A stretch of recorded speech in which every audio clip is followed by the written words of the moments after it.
What's up, Cedar Cyanide? What's going on? What's happening? What's crack-a-lacking? What's the deal? What's the dealio? Random Show Settings, episode number 189 with your host, Agostino Zinga. This is Random Show, episode number 189 with your host, Agostino Zinga. I hope you're doing well wherever you are. I hope you're doing well. This is a bit of a random one. I wasn't planning to do a random show now, so it's not going to be super long because I have to record some Patreon stuff. So, please do forgive me. It's not going to be super long like I usually do. It'll probably be a couple of hours or maybe just under.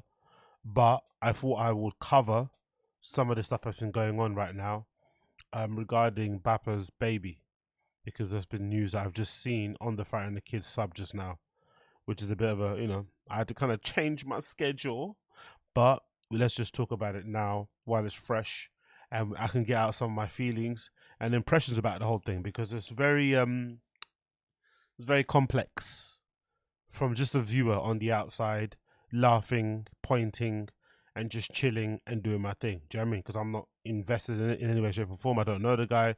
It's not my family and stuff. So I guess I can, in some respects, offer a different perspective on what's going on. Not that it matters really, because it's a kid. There's a kid obviously in question there that's ill. So first of all, thoughts and feelings go out to them and their family, and hope that that baby makes a speedy recovery. Kids are basically innocent when it comes to these sort of things. No matter how shitty the parents are, kids are completely innocent. And yeah, man, we're just wishing that baby makes a speedy recovery in some way, shape, or form. Now, getting all those pleasantries out of the way, and just talking about this from a BAPA-verse, JRE-verse, extended universe point of view, I find it really insane, almost quite batshit crazy, that BAPA would announce it the way he announced it, and also all the things that led up to it. Because if you've been paying attention, if you've been somebody that's been clocked in on the BAPA-verse and the JRE-verse, extended universe, you would have known that this baby's been ill for a while. It was born prematurely. It's been in and out of the NICU, or it was kept in NICU for a while. The baby, Billy, right? I think the baby's name is. And then it was obviously quite poorly when the baby went home. I think Joanna, Brendan Shaw's wife, was putting up posts on Instagram talking about how the baby was not doing well, like, from here and there, but not really a lot of detail, obviously. But you did get the impression that the baby wasn't a-okay, especially because they refused to post pictures of the baby's face. Now, I'm only interpreting that from my point of view. They obviously said the reason why they didn't want to post pictures of the baby's face is because they kind of overexposed the other kids. But considering how they are as a family, and considering how addicted they are to social media, and considering how everything is quite literally about their image and what they look like, it seemed very odd that suddenly they changed their fucking stick and not post that baby on social media, especially given how Brendan talks about women and girls in general online. His language didn't change. It wasn't like as soon as he had a daughter, he decided to have a lot more empathy or sympathy for the plight of young ladies on social media. It's not as if he changed some of his jokes. He was basically the same guy. Nothing really changed when he had that kid. If anything, there's been a lot of discussion, especially on the Reddit, that maybe that kid isn't even his, because he seemed very detached from it. He didn't really speak about it too much. He didn't really speak about her too much. Sorry, not it. He didn't really speak about her too much. And it seemed like Joanna, the wife, was dealing with it on her own, kind of situation. Now, that could be completely wrong because we don't have all the information. We're not there. And big up Sting Nagu, appreciate you, brother. He would still be in Austin if Joe asked him to. Yeah, exactly, yeah. So man, I love how you guys read my mind. I was literally gonna say the same thing. Big up Sting Nagu. So they've been posting about the baby being ill for a while, here and there, right? But the reasons behind them not showing the baby's face, the reason behind Baba not mentioning the baby a lot was weird. I thought was a bit strange. Maybe it leads to this idea that he's maybe not the dad and it was a, whatever, baby. Cool. But then the weirdest thing for me has been just the way they've been going about living, both of them, in terms of how they share, what they share on social media.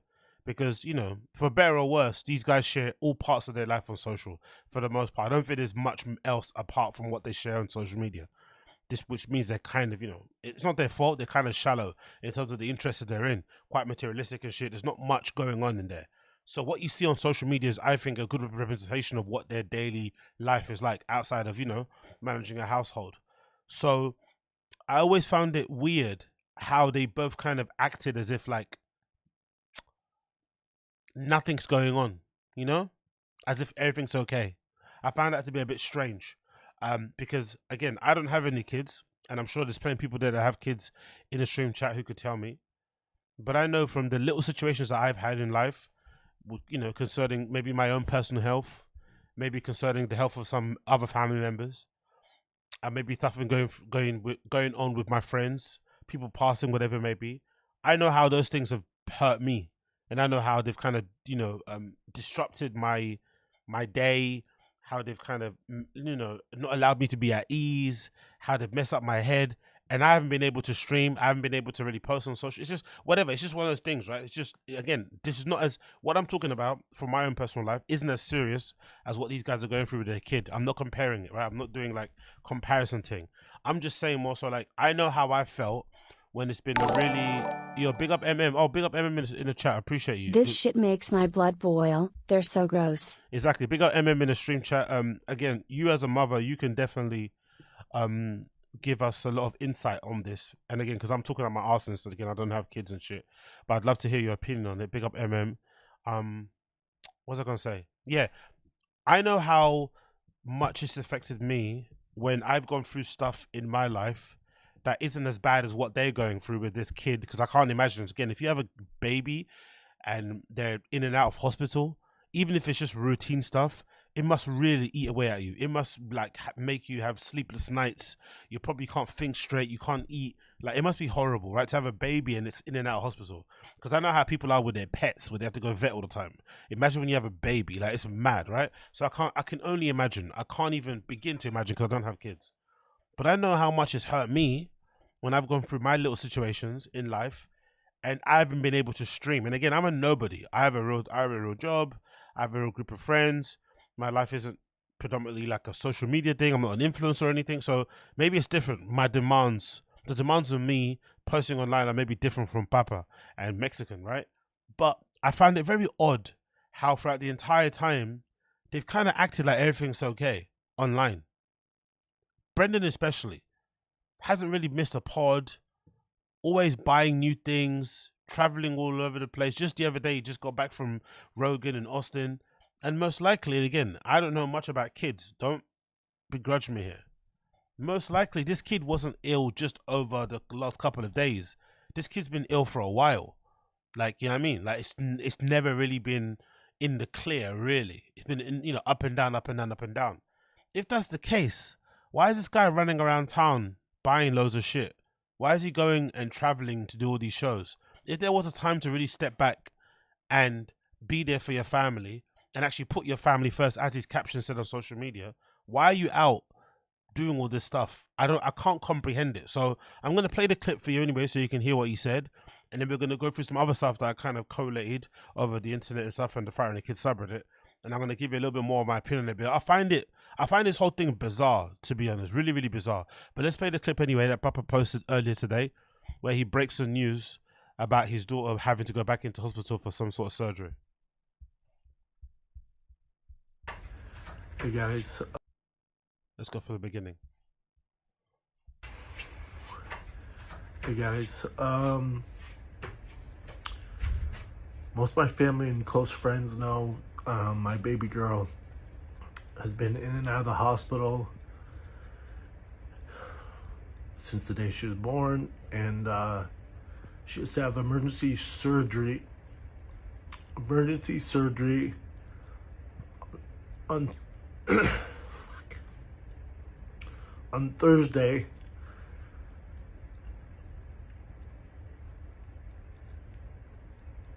So I'll have to cancel my tour dates in Nashville and Austin.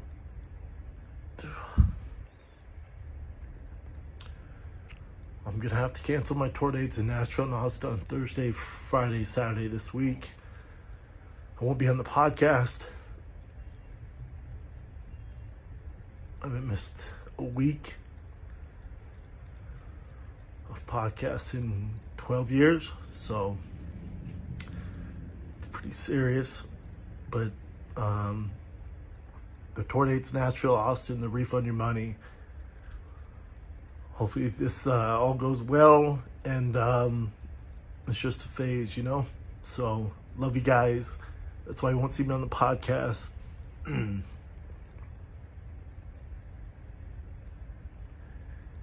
that's why you won't see me in Nashville or Austin. That's it. Love you. All right. So, my initial reaction to this was like, he didn't actually cry. Maybe he's been crying throughout the entirety of the day. Maybe he's all out of tears, but he didn't actually cry. So that's one thing. The second thing is that this didn't need to be a video. This could have been a caption. This really didn't need, this really in terms of a taste, this is quite tasteless, because it puts all the attention back on him. You know? It sort of makes it a bit of a theater. It's sort of like sympathy, empathy farming a little bit. Because if this is just a caption about, hey, I'll be away from the podcast for a while, I'm just going to take some time away to spend time with my family. I appreciate, you know, it's disappointing I have to cancel the dates, but I'll be back as soon as everything is okay with my family, because that's the most important thing in my life right now. Why do you have to record this? Why do you have to do the YouTuber sigh at the beginning? The performative sigh, like all this, like why is this needed, especially in this moment? Again, maybe I'm reading too much into it, maybe I'm being a bit too callous, maybe I'm not having any empathy or sympathy. And also on the point of empathy, I think it's important, and again, I may be an idiot in this because I'm really dark and I don't really have many friends and I don't really have a range of emotions, so maybe that's probably why I'm like this, or maybe there's something broken about me. But I honestly do think you should save your empathy / sympathy for people that are somewhat deserving of it, or people that you know to some respect, or you know of them a little bit. Whether it's people that you know online, people that you know directly and stuff, like people who shared a bit about their life with you and stuff, and they're going through hard times. You should maybe save that empathy / sympathy for them. People who kind of just use it as a thing whenever they need to, and it almost seems a bit self-serving. I don't really know if they really deserve your empathy or sympathy. I don't know if that's weird. Obviously the kid does. Make sure the kid's okay. But him, sorry? I'm not too sure. Even in this, exactly as Josie mentioned, someone mentioned here, even in this case, like, exactly, Josie, like, is this really meant for the internet?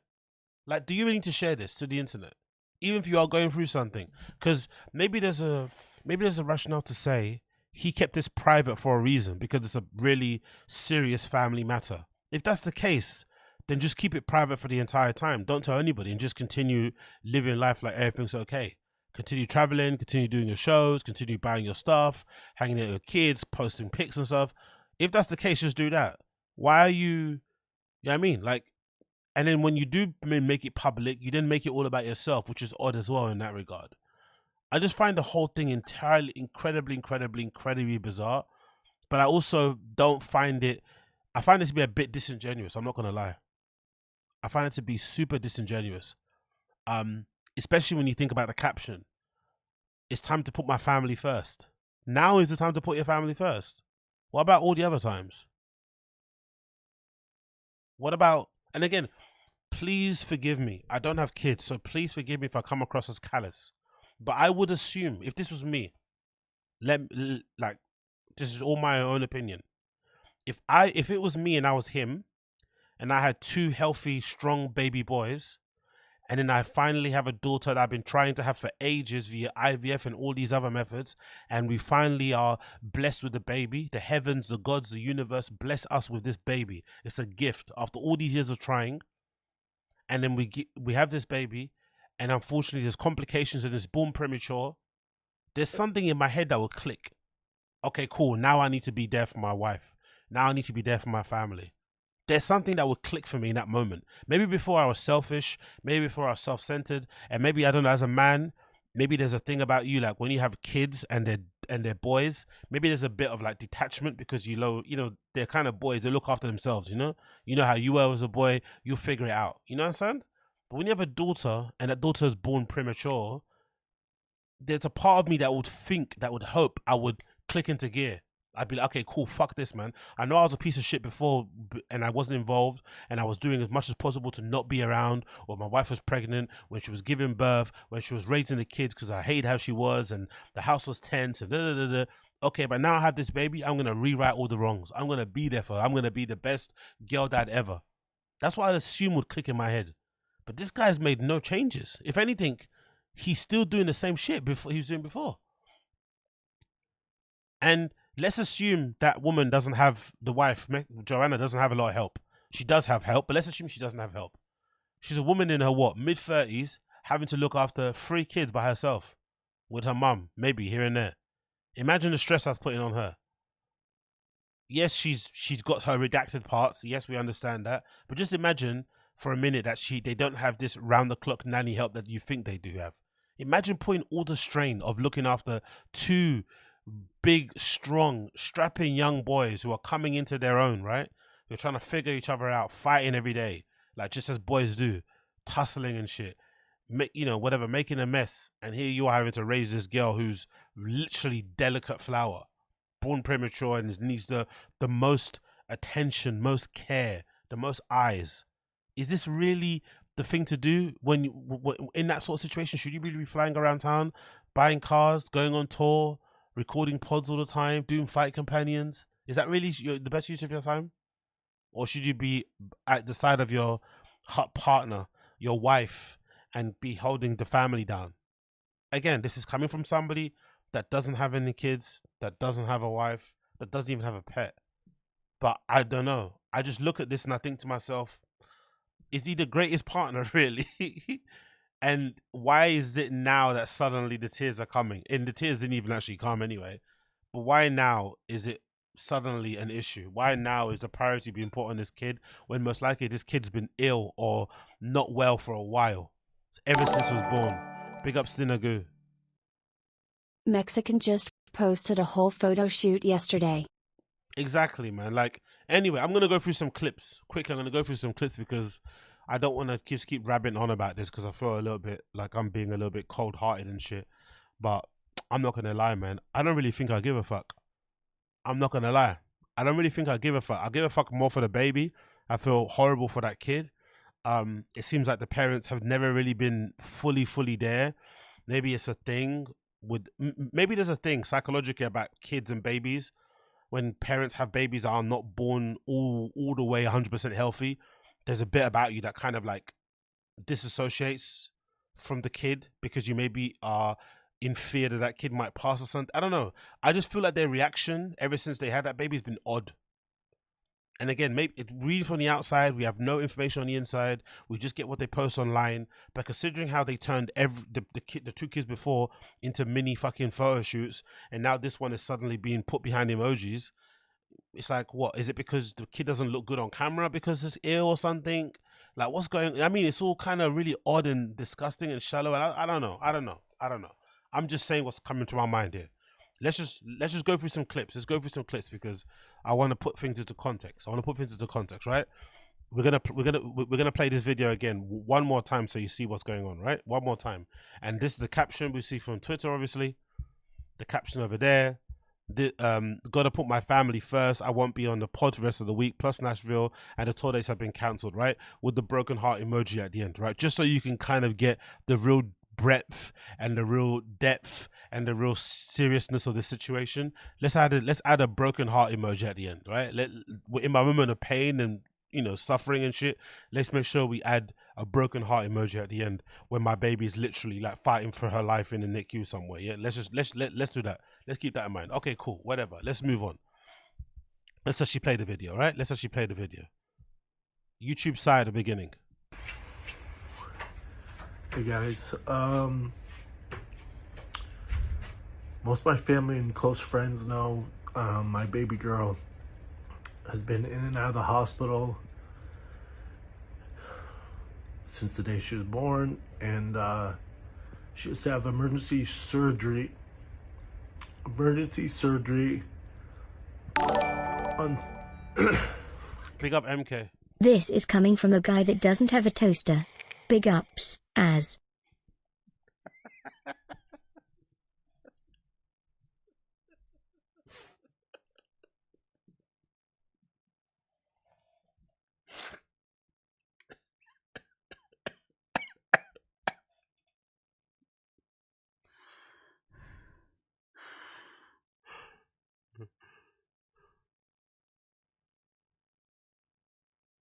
This is not the time for those type of jokes. MK, this is not the time for those type of jokes. Please, God, you're gonna go to hell. MK, this is not the time for those type of jokes. Okay. Shh. Oh my God. I'm gonna start again from the beginning. I've got no comment to make. No comment to make.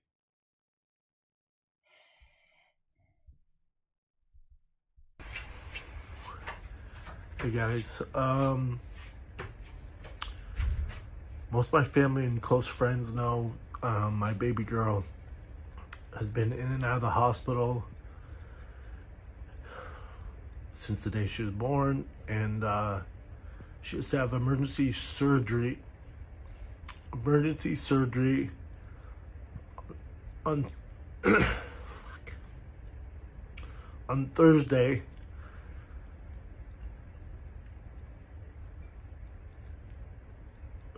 So I'll have to cancel my tour dates in Nashville and Austin.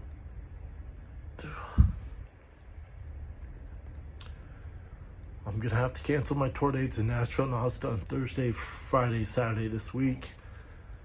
I won't be on the podcast. I haven't missed a week of podcasts in 12 years. Remind them about your work ethic. That's the most important thing. Remind them about your work ethic. Yeah, but, remind them. God almighty. The tour dates, Nashville, Austin, the refund your money. Hopefully this all goes well, and it's just a phase, you know? Back podding and back touring. Love you guys. That's why you won't see me on the podcast. Oh no, the podcast. Absolute freak. And that's why you won't see me in Nashville or Austin. That's it. Love you. All right. Premature babies are like born premature, right? Which means most likely this kid is like the size of your hand or something, or maybe the size of a handbag. A literal big up case of Moses. Appreciate you, bro. Thank you for joining the cause, brother. Thank you for joining the cause. This kid is like a small, precious gift, and it's ill. The baby is ill. This little angel is ill. You'd imagine you would drop everything to make sure that that little precious baby is okay. Your comedy career could go on pause. Buying cars can go on pause. Fancy shoes can go on pause. New hats can go on pause. Big up Austin Casey. Appreciate you, brother. How many times did you look at his moustache during that clip, as? Why is everyone trying to turn this into a comedy stream? This is a serious topic.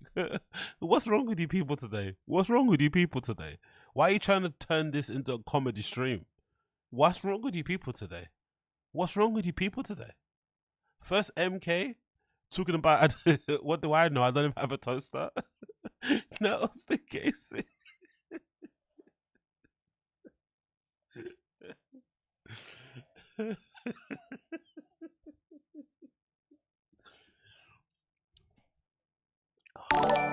We got Tricia G. He pauses at weird times. Like he forgot his lines.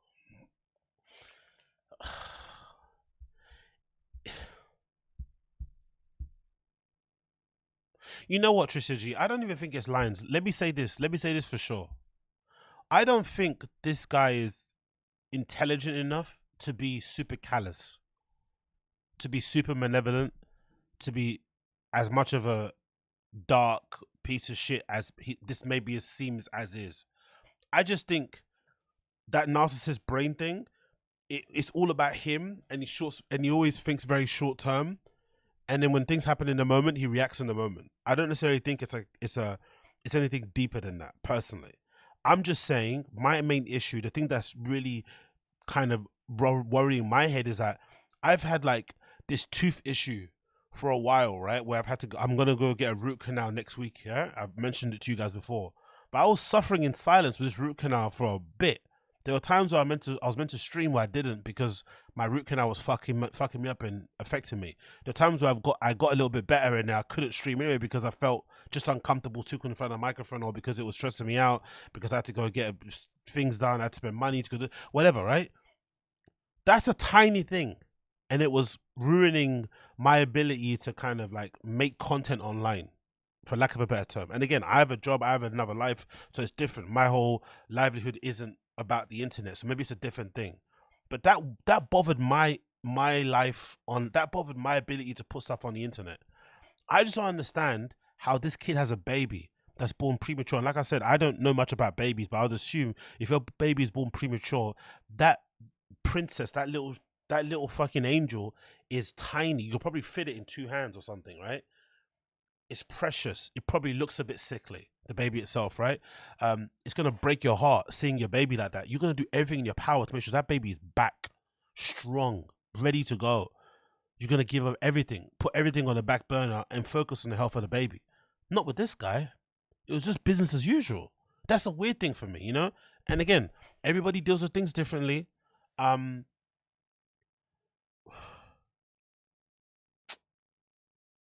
Because I think he's definitely crying for real here. I just find it weird that no tears are coming out. I'm sure there's an emotion there. There's definitely feeling bad about it. I just don't understand how it got to this point. That's the really disturbing part. There's so many things that happened prior. Why do they have to get to this point for him to suddenly then realize, oh yeah, I have to put my family first? I don't know, man. You know, like, maybe I'm being too callous, but I don't think you deserve a pat on the back for that. Like, this baby was born premature, like, from the get-go. There was complications with the pregnancy from the beginning. Why didn't he just, like, you know, why wasn't he by her side from then on? Like, I don't know. Am I bugging out? Am I bugging out by saying this? Do I sound like a fucking dark-hearted piece of shit? Like, why is it now all of a sudden that we have to give this guy a pat on the back? Like, why weren't you there for your wife and your kid from the beginning? If it was born premature anyway, why is it now that it's got to this point? Suddenly now you're putting your quote-unquote career on the back burner that's already, you know, that's already on fucking life support, for lack of a better term. You know? It's like the little boom stuff. Like, should Ak really be given a pat on the back because he ditched a guy that was obviously a pedo? It's like, what? British Tooth Fund.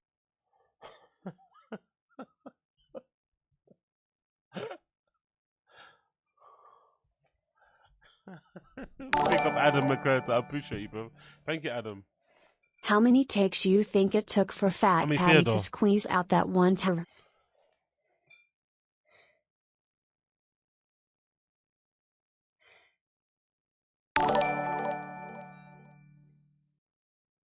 Okay, for real, for real.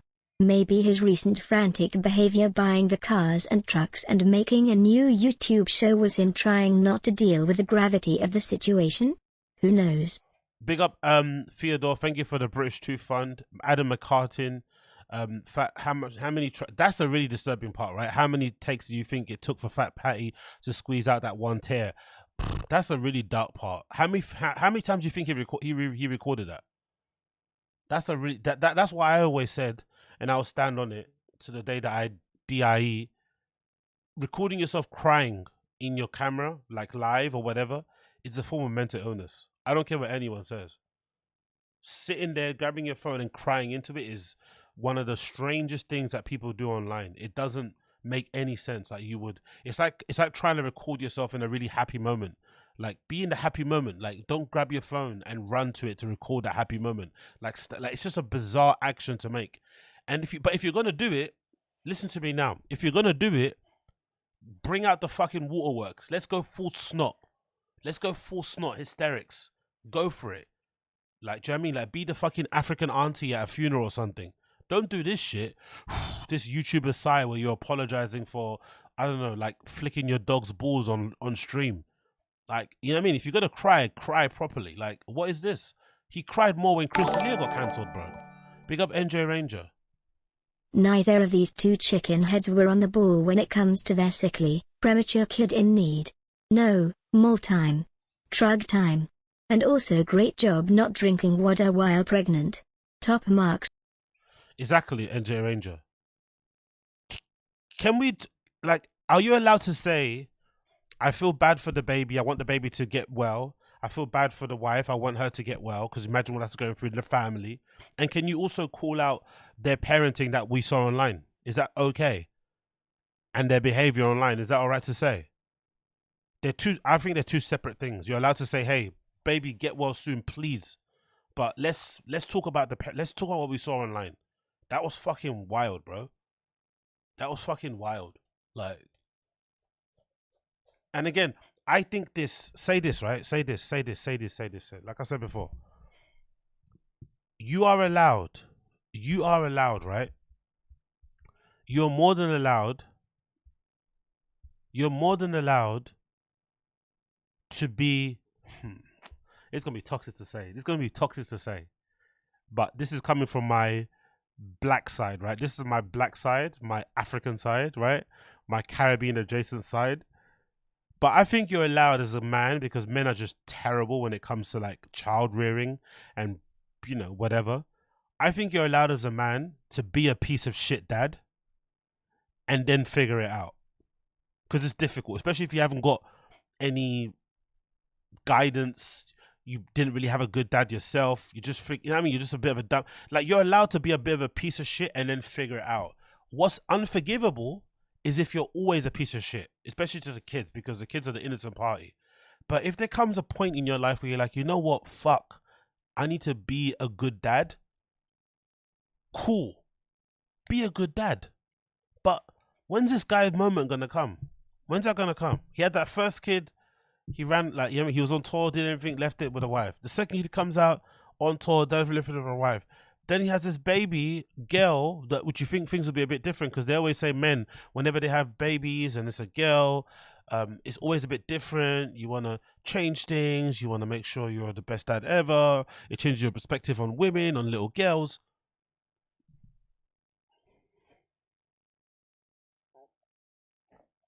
It doesn't change anything. If anything, he doubles down on the nonsense. He stands next to Chris D'Elia with his allegations. He stands next to Bryan Callen with his allegations. He fucking starts a new show with Chris D'Elia with his allegations. He talks even worse about women and other girls, even though he's got his own girl, right? Like, it doesn't change anything about his behavior, his outlook, or anything. It's just the same shit. And now what? It has to get to this point. And now suddenly everything's like, you know, become real now. And then to make the video about it and make it kind of all about yourself. When this could have easily been a post. This could have easily been a phone app note or something. Easily. You don't need to make this post at all. Zero. You don't need to make it all about you and stuff. It's a bit strange, you know. I find it very, very, very odd personally for me. But maybe I'm in the minority. We'll play some clips here to give you guys a bit of an understanding on why maybe I have this point of view. Let's play a few clips. My calf, I'm like, it's just a great time, man. It's a great time. This is from Callen didn't show up. This is from 1 year ago when Bryan Callen's own kid with his second wife was also born premature. I wonder what's with these wives of comedians having babies prematurely. I wonder if it's all the stress of having their husbands running around the country, you know, smashing fucking waitresses and being up at all hours of the night, not returning their phone calls and whatnot. Maybe, who knows? But I'm just an idiot. Let's play the clip. Calf, I'm like, it's just a great time, man. It's a great time. Callen didn't show up. He texted me at 8 p.m. on Friday night, the night before. Hey, man, I was playing tennis, messed up my calf. I'm looking to make it. I was like, okay. Makes sense. He gave me this whole pitch on how he can't be around mud because of his baby, and we'll get into it on Finding the Kid. Okay. Yep. So, but shout out to everybody who came. It was just a great, great time, man. I made a lot of really good friends. One clip. second clip. Sorry about the sound volume. I'm going to lower it now on all the clips. Apologies. It's the volume of the Reddit player. This is Bryan talking about his own premature baby, right? On the podcast. Listen to the empathy. Listen to the love. A lot in common with the kid. And frankly, I got in a little trouble. I'm going to say it out loud. My girl goes, well, what are we going to do? And I go, no, let's just go do this. And she goes, but the baby. And I go, I'm bored right now. The child's bored me. I've been with the kid for an hour. You're bored. And I'm allowed to say it's a little boring. Isn't that boring? Well, a baby sleeps all day. Bad guy. Listen, Terrible dad. the baby at that age is a preemie, so he's sleeping all the time. He needs a lot of. The first introduction to the word preemie, by the way, right? Referring to your premature baby as a preemie. So imagine all the health scares, all the worry, all the stress that you have in that situation. Imagine them referring to that baby that's been born prematurely as a preemie. As a way to what? Humorize the situation? I don't know. Sounds a bit nuts to me. Shit like you got to be on it. So he changing diet. Oh, yeah. Cool. Next clip of Brendan Schaub crying. Instances where he actually did kind of cry. This first clip, if I'm not mistaken, was regarding one of Brendan's friends, quote unquote. I think he was some car dude who I think killed himself, if I'm not mistaken. Something's along with that. Maybe it was a kill himself. Maybe it was a car accident. Don't hold me on the facts here. I'm just a random person online talking at my asshole. But there was some guy that he was friends with that he was also into cars. He could have killed himself. He could have been in a car crash. Whatever the reason was, Brendan decided to go on the pod the next day after the guy passed away and mentioned it. Not really mentioned the details, but you know, again, another like sympathy, empathy sort of like bait thing. Weird. Let's play the clip. And big up the channel that posted all the clips of him crying. This is a channel called Duck.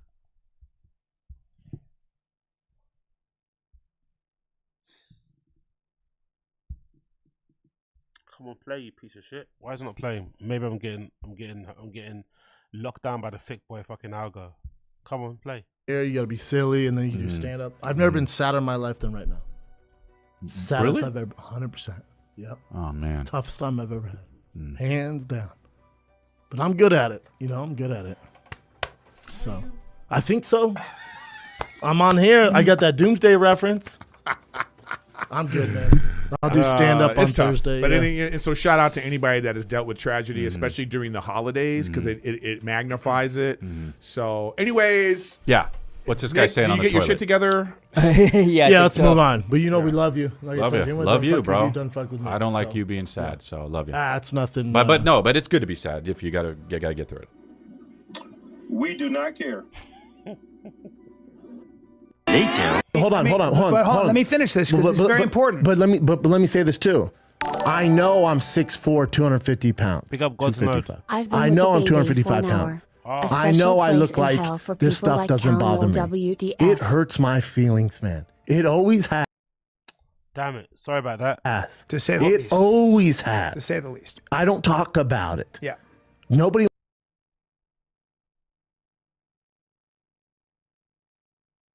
Big up God's note. Nobody wants me to come on here and talk about, you know, how my feelings are hurt, because that's not the masculine thing to do.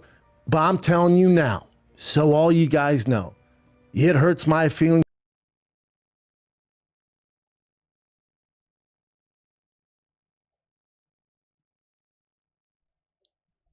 Whoopsie. Big up God's note. Appreciate you. Thank you for the super chat. I've been with the baby for an hour. It's more than you know. Exactly. And that's why I'm not on social media. I didn't leave social media because you don't think I want to see my friends. I mean, like, I'm supposed to be upset by that? Like... A few moments later. Oh, shit. Here we go again. And then my grandma, she was like, you know, on death's doorstep. And then she was like, if I have a funeral, I want you to know it's okay if you don't come. Like, you missing training to beat this dude is way more important than you coming to a funeral that I'm not even going to be at. She's like, I'm not there. She's like, the family's going to give you a ton of shit. Forget all that. Let them say whatever they want to say. I'm telling you, focus on this fight. And so I didn't show up, and I have family members.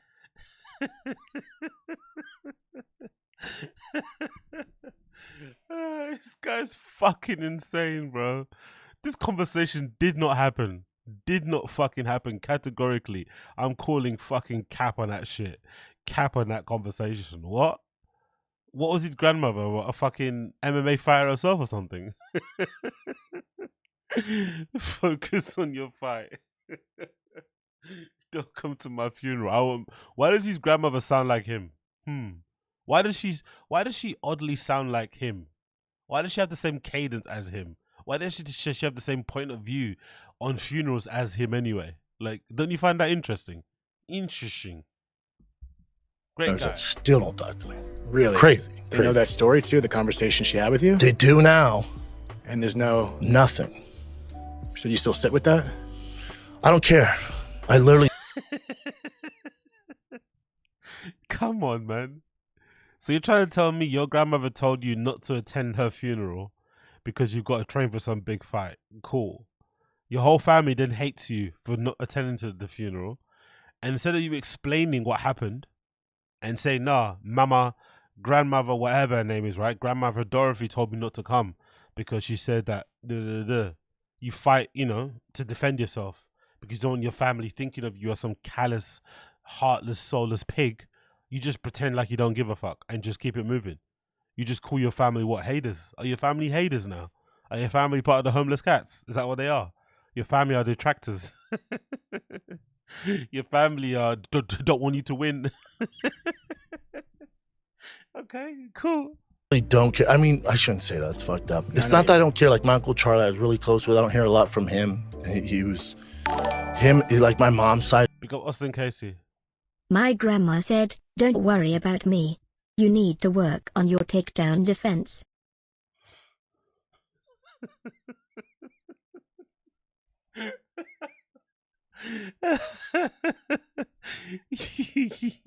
You need to sprawl. You need to keep those legs split, push the head down, you need to back yourself up against the cage.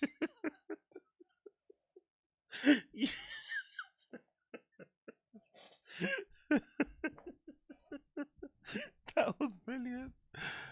Big up Josie. My brother made it home from across the world when my grandma died. You couldn't fly across the country even if he got...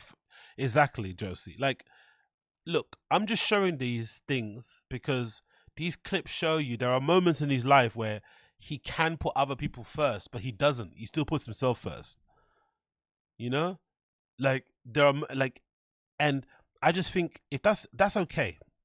This is the thing I'm going to say. It's okay to be a piece of shit. I honestly do think it's not a bad thing to be a piece of shit. We all have piece of shit tendencies. Even I do, right? No one is immune from having piece of shit tendencies.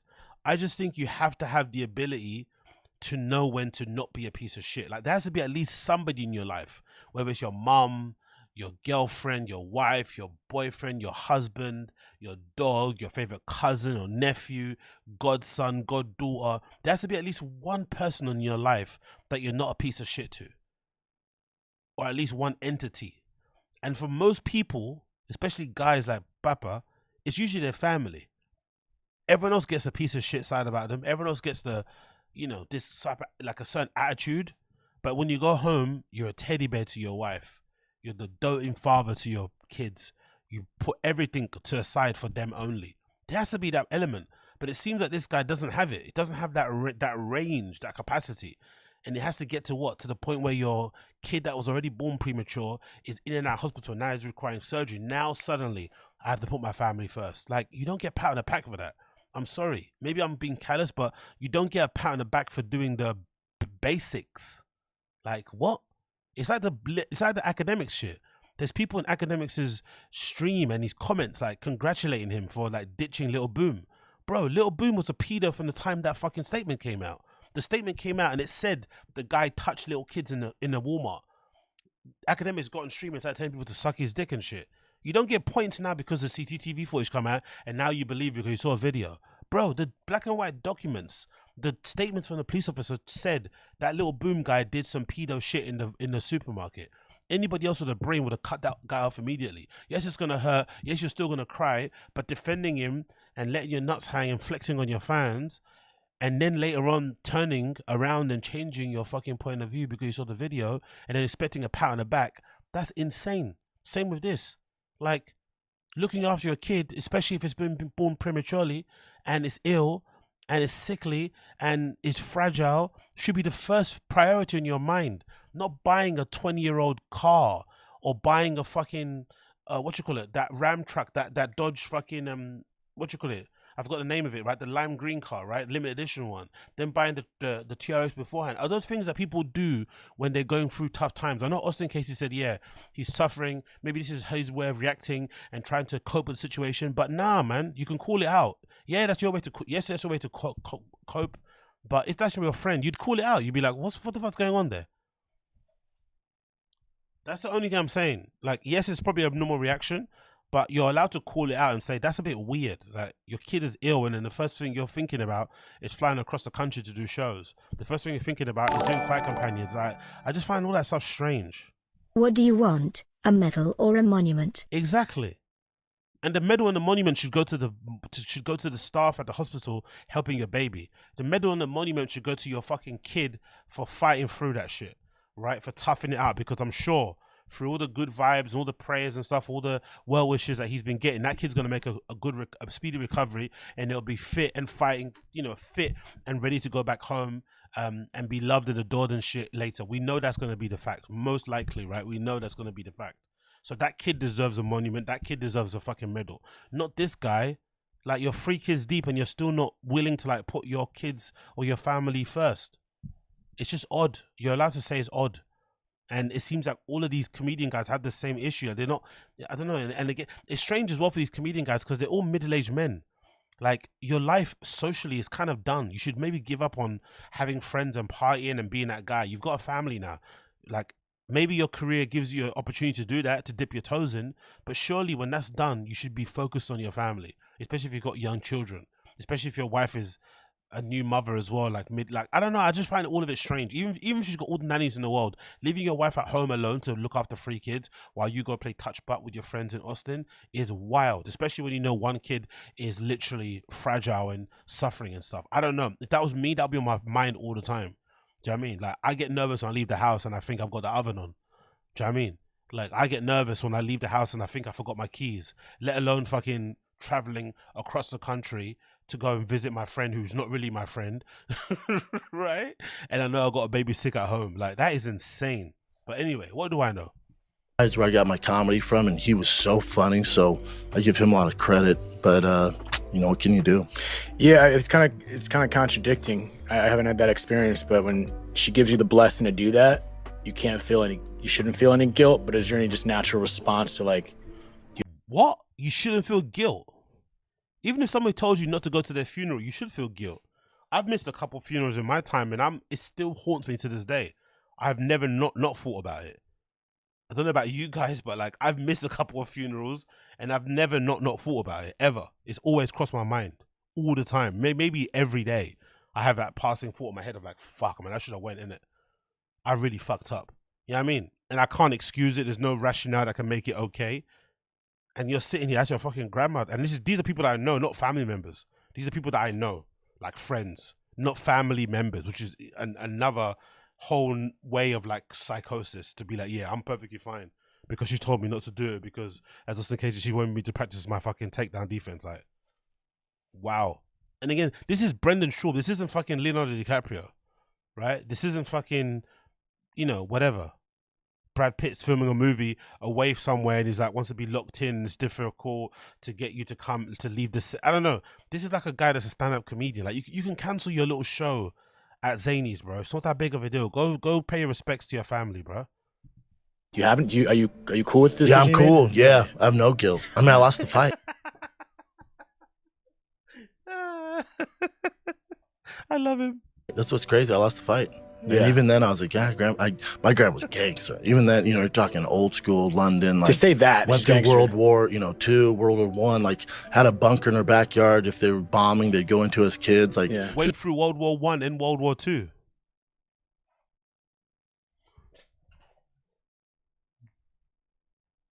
Just a tough lady, man. Meanwhile.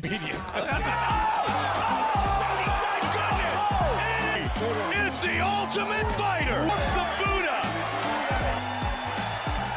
Roy Nelson explodes on... Here comes again. Right behind... Oh my God! Oh jeez, oh my God! 2 seconds earlier. Imagine when we get heckled if we fucking were like, start crying. They'd be like, yo. I was like, the fuck you guys, man. I know, right? Flew all the way out here. I've seen that. This is what I did. I've seen it. I saw it. I was in New That's York. my show. Hang the mic. Just hang the mic up. Hopefully tomorrow goes better. Yeah. You don't do your meet and greets? I know, yeah. You don't deserve the meet and greet. Jay, take the shirts off the table. You guys aren't getting shirts. Jay's just all fucking cool. Jay's all, yeah, fuck you guys, man. Y'all don't deserve them. You made my brother cry. Yeah, you made my brother cry.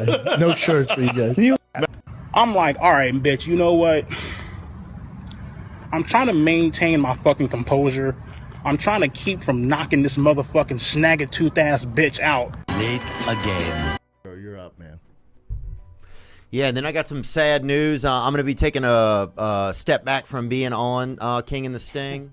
And I just want to thank you guys for just being a part of my life and letting this show be a part of your life. And, you know, I'm grateful to you, Brendan, man. Appreciate it. And, yeah, today was a lot of fun. And the best, brother. Yeah, it was the best. Today was You're awesome. The funniest guy I know. Thanks, bro. I appreciate that, man. Shit, we've been doing what, 4 years? I don't know. He was so sad. I almost believe now, looking back at it at this time, I'm almost certain Theo's handlers, Theo's agents, bookers, whatever, told him to leave that show. And I think Theo might have told Brendan that also. Like, hey, I have to go, man. It's not good for business. You know what I mean? Him picking, you know, standing by Chris, standing by Callum Dream's allegations. It feels like, to me, they both were aware that Theo wasn't coming back. You know? I think Theo told him, hey, I can't stay. My agents at CAA said, if I want to be a star, I can't be around somebody that's been accused of being a pedophile, and I can't be around somebody that's got rape allegations. And Brendan was like, okay, I understand. I'm going to stand by those guys, though. And obviously, it was cutting him up. But I think I get the feeling like he was aware of that he wasn't coming back, because he was really sad. Like, oddly, really, really, really sad. No, has it been that long? Mm-hmm. I just can't do it. I can't take this shit no more, man. 2 seconds earlier. Guys, sorry I'm wearing my sunglasses.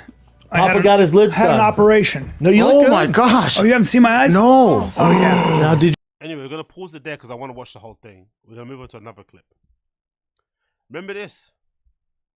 You remember this? Now compare this crying to the crying of your daughter having to go back into hospital to have some emergency surgery, right? That's probably going to be, you know, incredibly hard to go through.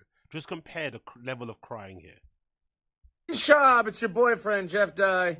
Very proud of you, buddy. 2 specials. I've got 0. You already have 2.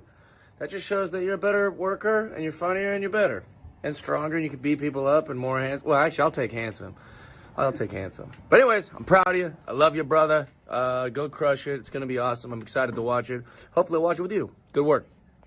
What's up, Big B? Damn, I got dandruff. Dang, boy.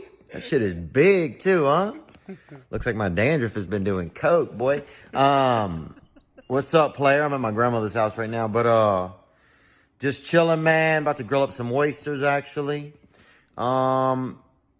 Just wanted to say what's up. Oh, wanted to say this, man. Congratulations on the special, baby. Way to get it done, baby. Gang, gang, love, love. What's up, Sting?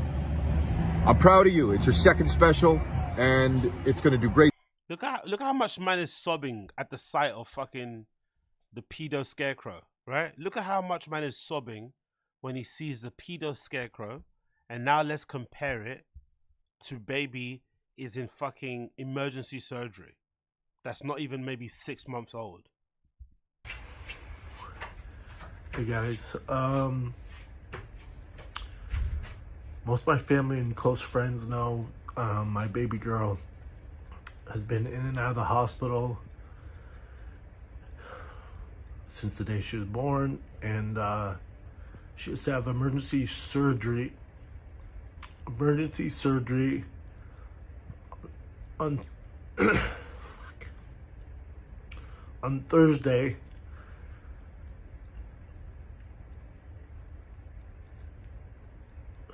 so I'll have to cancel my tour dates in Nashville and Austin. Okay, now let's go back to that. Let's go back to that. Great things for you. I know a lot of people will see it. You've been working really hard. You should be really proud of yourself. I'm gonna keep this short because I know a lot of guys are saying congratulations, but congratulations. And also congratulations to the podcast. It's everywhere you get podcasts. Proud of you, bro.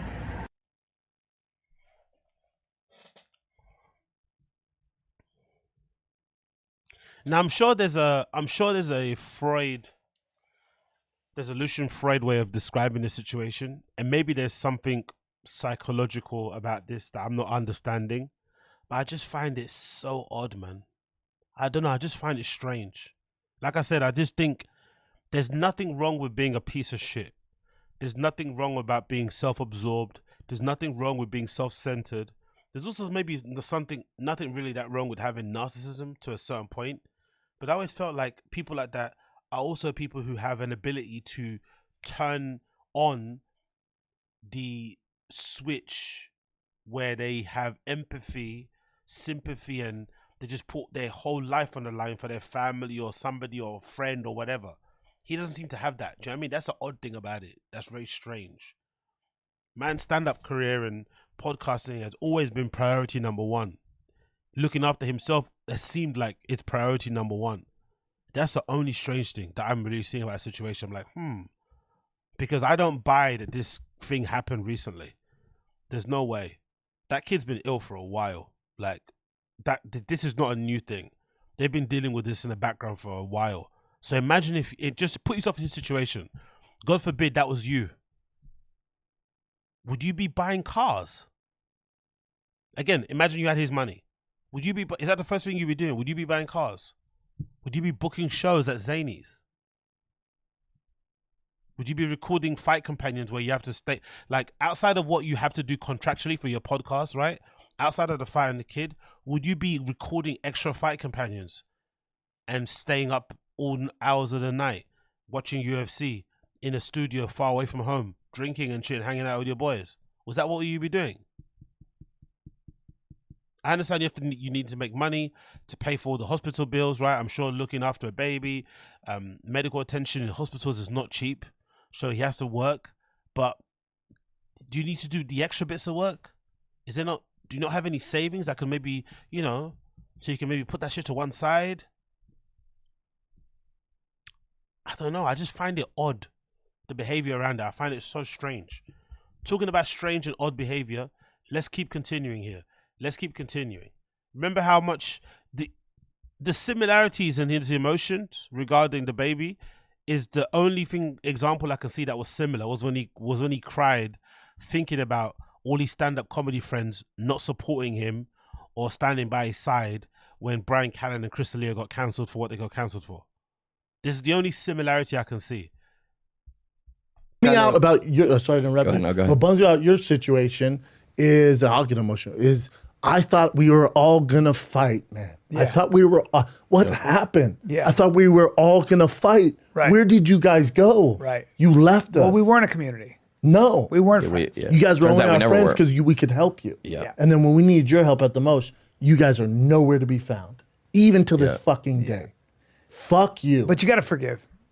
Sure. People are afraid, and they don't know. I don't hold resentment. Sometimes they don't know. I don't hold resentment. I don't even think about it, to be honest with you. But also, fuck you. Out about your sorry to interrupt. What bums you out your situation is, and I'll get emotional, is I thought we were all gonna fight, man. I thought we were. What happened? I thought we were all gonna fight. Right. Where did you guys go? Right. You left us. Well, we weren't a community. No, we weren't friends. You guys were only our friends because we could help you. And then when we needed your help at the most, you guys are nowhere to be found, even to this fucking day. Fuck you. But you got to forgive. Sure. People are afraid, and they don't know. I don't hold resentment. Sometimes they don't know. I don't hold resentment. I don't even think about it, to be honest with you. But also, fuck you. So that was a similar reaction. Let's keep going. Let's keep going. Not that one. Not that one. Which one I need to say here? Bear with me a second. This one. Oh no, this one. This is the one.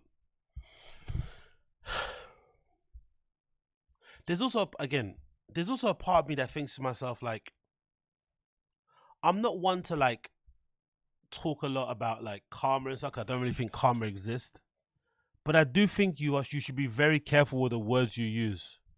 Very careful with the words you use. Karma, I don't think exists. I think there's plenty of terrible people out there that do terrible things and sleep like babies. So the whole karmic retribution stuff is a bit lost on me. But I do think your words have power. I do think your words have power, and you should be very careful the words you use. You should mean what you say and say what you mean. With that being said, look at this caption from Brendan Schaub's wife when she was pregnant. So I've never embraced pregnancy because I never feel good enough. I never feel good through it out my entire pregnancy. And 2, because I don't like the weight gain. I don't like the look. There are so many unwanted changes. This is me being 100% honest. Some women love their bodies. I personally struggle with it, but I wanted a picture like this to remind myself that it's okay to feel this way. It's okay to not love being pregnant, and I love my kids more. Can you imagine what type of brain you'd have to write this? Can you imagine what type of brain you'd have to write this sort of caption when the baby in question that was being born, or the pregnancy that she had there, was the daughter as a woman? Can you imagine? Like that I, me. Like, can't you put yourself to, and I don't debate that she actually feels this way. I'm sure she does. And again, I'm not a woman, so I can't really talk about pregnancies. And I'm sure there is a community of women out there that don't like to be pregnant. But this feels wild to say when your pregnancy involves a baby girl that you've been trying to have for a while. You know? Like, it feels like, I don't know. You know? We continue. Another post from Brendan Schaub's wife. Update on my tummy. I've been rubbing oil, shea butter to prevent stretch marks and just get some last night of my side. Like 3 on each side of my belly. Not in front of all, but the sides. Hashtag suicidal. I'll show y'all later. Feeling suicidal because you have stretch marks on your belly because you're pregnant with your daughter.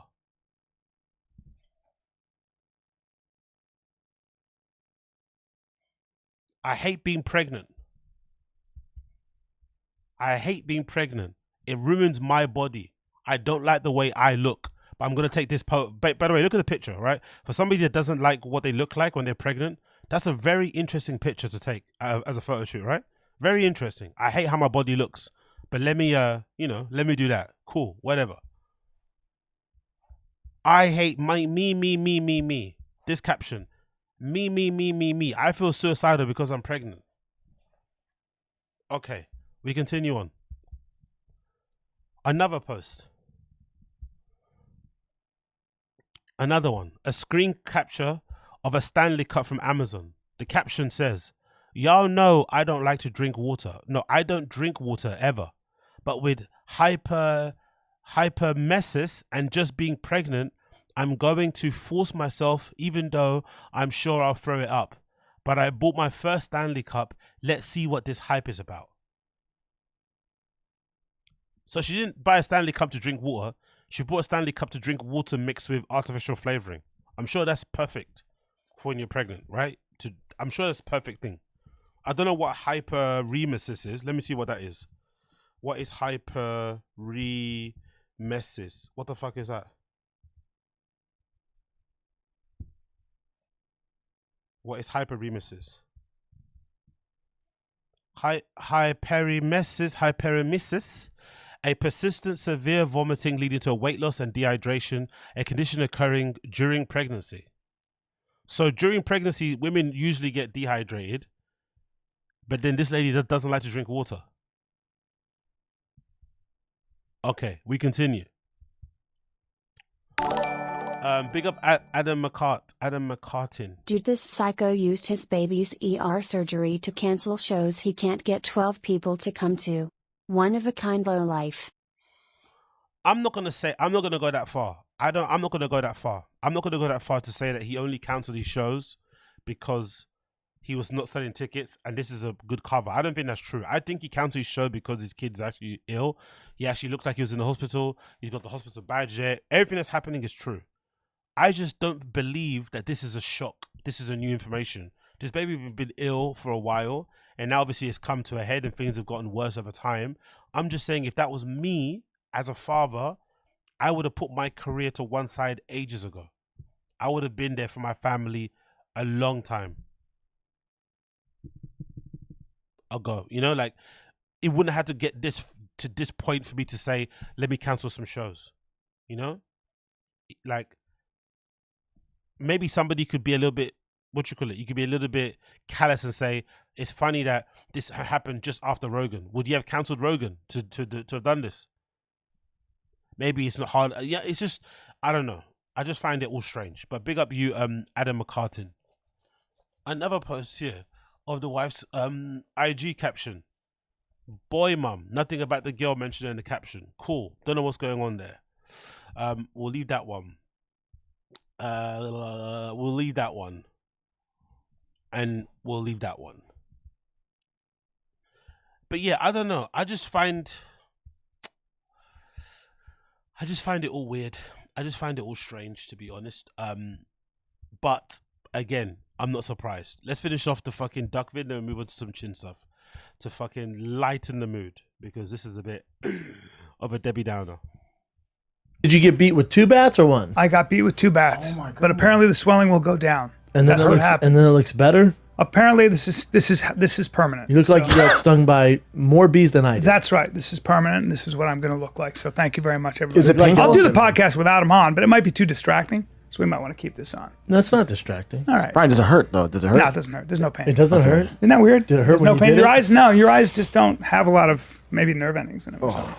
I don't know what it is. Hopefully it gets better soon then. Yep. I think, Brennan, we have to at least talk about this. You guys, if thinking back on now, don't you find it interesting that Brian is the one that always brings up the issues? Brendan's too pussy to bring them up. I just noticed this Chris thing. Brian brought, okay, we have to talk about it now. The elephant in the room. When the George got fired, he's the one that brought it up also. He started it. Don't you find that interesting? BAPA'S is big tough guy, right? Says what he wants, means what he says, whatever. But Brian's always the one that has to say it first. If you follow the news, if you're alive, if you've been following this Twitter thing the way we have, you know what's going on with our friend Chris. I'm not, in these situations, people in Hollywood tell you what to say. And I said to Brennan, what we can do is tell the truth. And I'm not going to sit here. I'm a man, and I define myself on how I respond to these situations in real time when the pressure's really on. And so this is what I'll say. I always knew Chris as a ladies' man. I have never, and I'm going to say this, I have never seen or heard of him doing anything illegal, ever. I don't know him. This is as shocking to me as I'm watching this happen. I don't know what to think, and I don't know what to say. I don't. But I'm going to say it again. I have personally never heard or seen him do anything illegal. Sure, buddy. That's all I can say. And right now I have to believe that because he's still a friend. And it may be unpopular to say that, but I don't know what else to say. I don't know what else to do. And I'm not going to be some, I just think it's an impossible situation. And I'm just at a loss. I'm at a loss, and I'm praying that what I'm hearing isn't true. Maybe that's the best way to put it. I can't talk. It's just, it's like, it's a weird thing because I said to Brendan, I said, it's like, it's like watching someone die or something. And also, it's what's important is that we haven't spoken to Chris. No. in case you're wondering, why are they crying like that? I can see now. Why are they crying like that? What's happening? Did Chris like die in a fiery car crash? Was he murdered on stage at the fucking ice house somewhere? No. This is why they're crying. This is why they're fucking crying. The women accused Eli of soliciting explicit videos and photos from them, making sexual demands over social media, sometimes in exchange for free tickets to his shows, emotionally manipulating them, stalking them, imposing curfews on them, micromanaging their wardrobe and monitoring their weight. 16 May 2023. That's why they were crying. All alleged, of course. All alleged. We don't know what happened, but allegedly that's what they're crying about. And we've never been on the road with him. I was on the road with him. Never been on the road with him. Don't know him that well. Not my friend. Not my friend. Don't know him that well. Not my friend. Not my friend. Not my friend. About 14 years ago once, when he was, once. I love it. Once 14 years ago only. Beginning, but I've never been on the road with him, so I don't know. I don't know what to think, and I don't know. And that's what's so frustrating. I'm just sad. Yeah. I'm sad. So anyway. Yeah. Sometimes that's the best thing to say, is to say, I don't know what to say. And I'm just, I don't know, man. Yeah. It's a fucked up thing. I can't talk. Fuck. Well, that's appropriate. That's appropriate right now. You can just pray that that nothing's true. Because no matter what the facts are, whatever comes out, I'm as shocked as anyone. I'm hurt. I'm mad. What about prayers for the victims? Do we extend any grace to the victims, alleged, as they are? Do we exchange? Do we? Or no? Or we're just going to care about the alleged, PDF file? Great guy. Never met him. I'm fucking mad, man. I'm mad at him. Okay.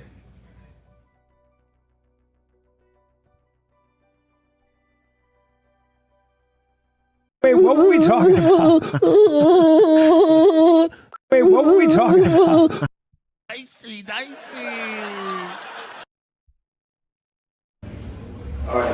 I thought So, there we have it.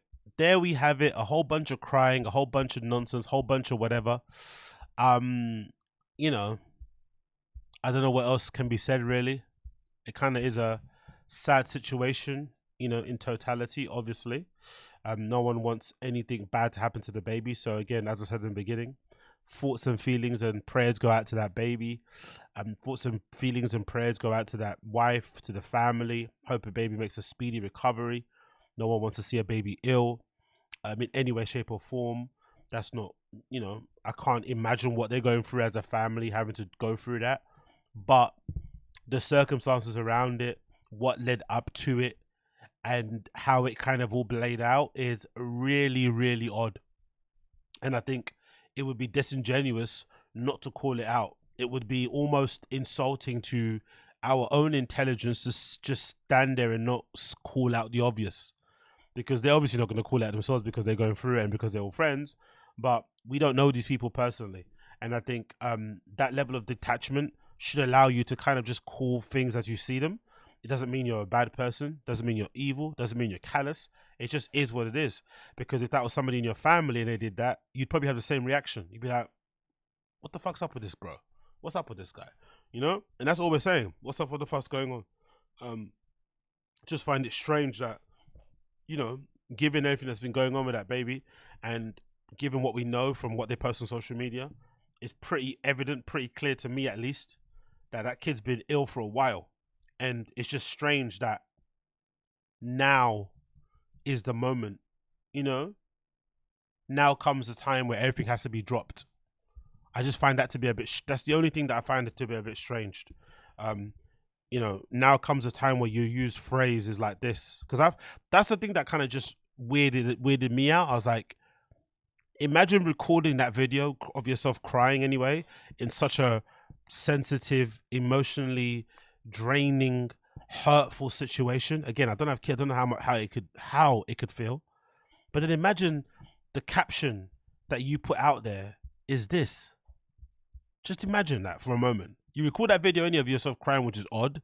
Then the caption is, "Gotta put the fam first for once in my life." Maybe that's kind of regret, to be honest. Maybe now I'm reading it back. Maybe it doesn't sound, maybe it's not as dark as I think it is. Maybe that's him having some form of regret. That fuck, man, I should have done this before. I should have put my family before. So maybe he's thinking aloud. He's thinking and talking aloud at the same time. You know, we know how BAPA is. Maybe that's what he's doing. I just find that line to be odd. Gotta put my family first for once in my life. That's a strange thing to admit and to put out there as a caption. And then the broken heart emoji at the end is like, you have time to do emojis and shit. You have time to, like, this is where your brain goes when your baby's like about to have some sort of surgery, go under the knife, have loads of strangers touching and prodding. Again, professionals, they're gonna help or whatever it may be. But that image in your brain of your little princess, right, on the operating table, the first thing you think about is emojis. I don't know. I just find that strange. Maybe it's me. Maybe I'm callous. Maybe I'm a piece of shit. That's entirely possible. But I feel like, you know, I'd be doing a disservice to myself if I didn't mention that in the slightest. But again, thoughts and feelings go out to that kid. Number one, that's a major, major, major important thing. I really do hope that kid does get well soon and that they make a speedy recovery. And maybe this will be actually the breaking point. Maybe this is the thing that kind of lets him be like, okay, cool. Maybe this is the come to Jesus moment. Like, all right, cool. I need to put my family first because the guy's career isn't really going anywhere anytime soon when it comes to stand up. He's got a good situation with himself when it comes to podcasts. Just focus on that. Free up your time to be with your family and go from there. You know what I mean? Not every year, not every time you're going to be on top. You know what I mean? Like sometimes things, you know, have peaks and valleys, as he says. Maybe this is a time to kind of sit down and look after your fam, be there for your wife and shit and your kids and go from there. Who knows? Maybe that's the thing. Maybe that's the thing. But, you know, I don't know. I don't know, man. I don't know. What do you guys think? Do you guys think I'm flipping bugging out? Do you think I'm chatting on my ass? Do you think I'm full of shit? Do you think I'm being callous? Do you think I'm being evil? What do you guys think in the stream chat? Let me know. What do you guys think? He could also have Severe Design. He could also have a low-key relationship with this girl, and this is a way of acknowledging it. Not have one, you mean? I think you mean not have one, right? I criticized, yeah, exactly. Big up MK, big ups to baby Billy Shaub, exactly. Billy Shaub thoughts will be in our prayers for sure. Didn't he have to coach baseball too? Exactly. Actually, big up the Reddit as well, by the way. Big up the Reddit. Brendan always calls it evil, but that Reddit is not evil, bro. The moderators locked that thread. The thread where someone posted a video of him crying, the mods locked it because I guess the comments were getting a bit dicey. They didn't want it to kind of, you know, get to dissolve into people just, you know, taking the piss out of him. So he calls the Reddit, you know, evil, but those guys, you know, they did the good thing when the comments started to get a little bit too racy, a bit too dicey. They locked it down. So big up the Reddit and big up the guys on there for being, you know, empathetic, I guess, empathetic, whatever that fucking word is. I don't even know the word. That's probably a good inspiration of where I am. So big up on them. But yeah, I don't know. I don't know.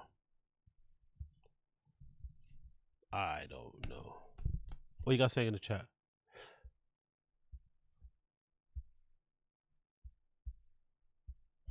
I don't, again, last thing I promised. Big up Elmi. AK always been a wasteland like man Ert.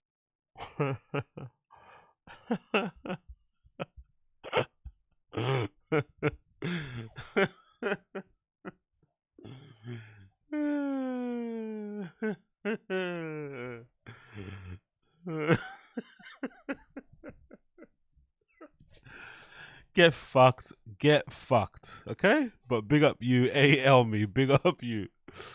Last thing.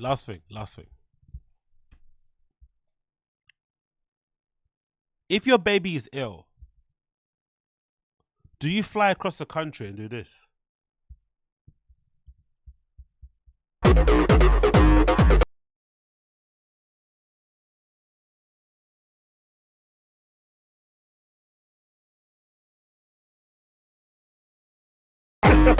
got a good one there. Oh, yes. That was, I got a little cloud. A little cloud there.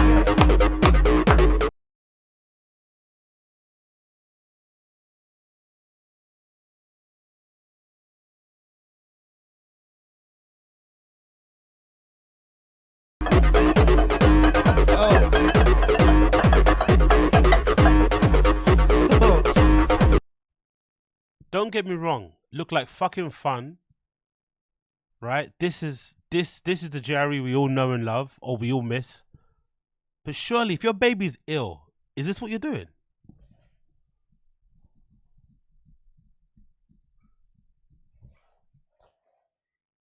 This is the other day. Again, I don't believe this baby was ill overnight. This baby's been ill for a while. Is this what you're doing?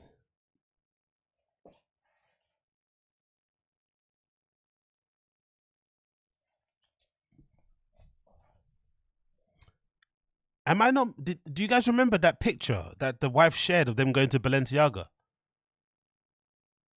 The baby was born premature, and from what I remember reading online, you're not meant to take babies that are premature outside, let alone into populated areas with strangers. You're meant to keep them basically kind of, you know, in an incubator, which is basically your home. You're meant to keep them in a very safe, warm, indoor environment, which is, and not have them go in and out and stuff.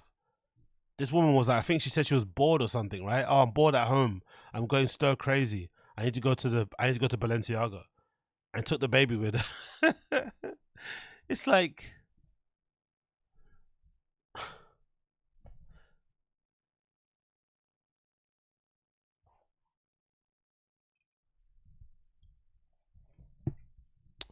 shall we replay it? Shall I replay it one more time for you guys? Yeah, let's replay it one more time. Let's replay it for those of you guys who haven't seen it yet. So let me get it so you can see BAPA'S on the corner. Let me get rid of the chat a little bit there. I'll put the chat back in there so you can see BAPA in the corner. They're raving as well. Bear with me a second.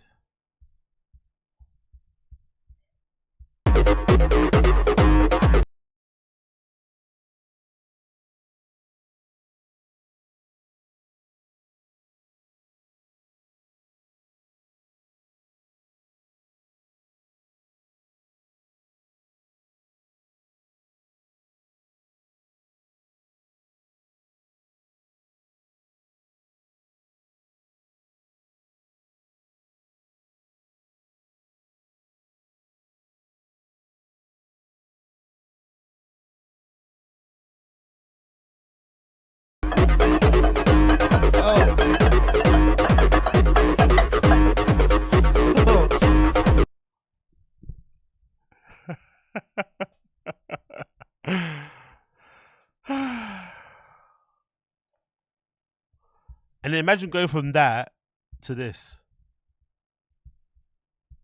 Hey guys, most of my family and close friends know my baby girl has been in and out of the hospital since the day she was born, and she has to have emergency surgery on Are we allowed to say categorically this guy's not a beast of a dad? Because I don't know about you, but I don't know, being a dad, isn't it more than just being able to provide for your family? Doesn't it actually mean being there for them? Yes, you can take them to put them through private school, buy them fancy trainers and shit, get them personal coaches to play baseball. All that good stuff is fine. But surely another part of fatherhood is like being there for your family, being there for your kids, dropping everything for the, you know, for the betterment of your family. Don't get me wrong, material possessions and stuff, and being able to give your kid the life that you could never have yourself, or give your kid the best life possible, is a part of fatherhood, I'm sure. But the other part that doesn't involve money, that doesn't involve clout, that doesn't involve fame, is probably just as important, if not more. Because it's something that all fathers can do. Not all fathers can buy their kid like an amazing electric car thing, right, for their birthday. Not all fathers can buy their buy their kid the latest games consoles, or take their kid to fucking Disneyland. Not all fathers can do that. But that doesn't mean you're not a good father. If you're there for your kids all the time, if you're there helping raising them with your partner, if you're there kind of giving them good life lessons and shit, you're being a good example, right? You're treating them well, right? You're bringing them up in a safe environment, however that is. That's also a good thing. But in this case, my man was out here raving, right? Out here literally raving with his buddies. 1 minute, when most likely that kid was still ill this time. And then the next minute, you're out here like begging for sympathy online. I don't know, man. I don't know.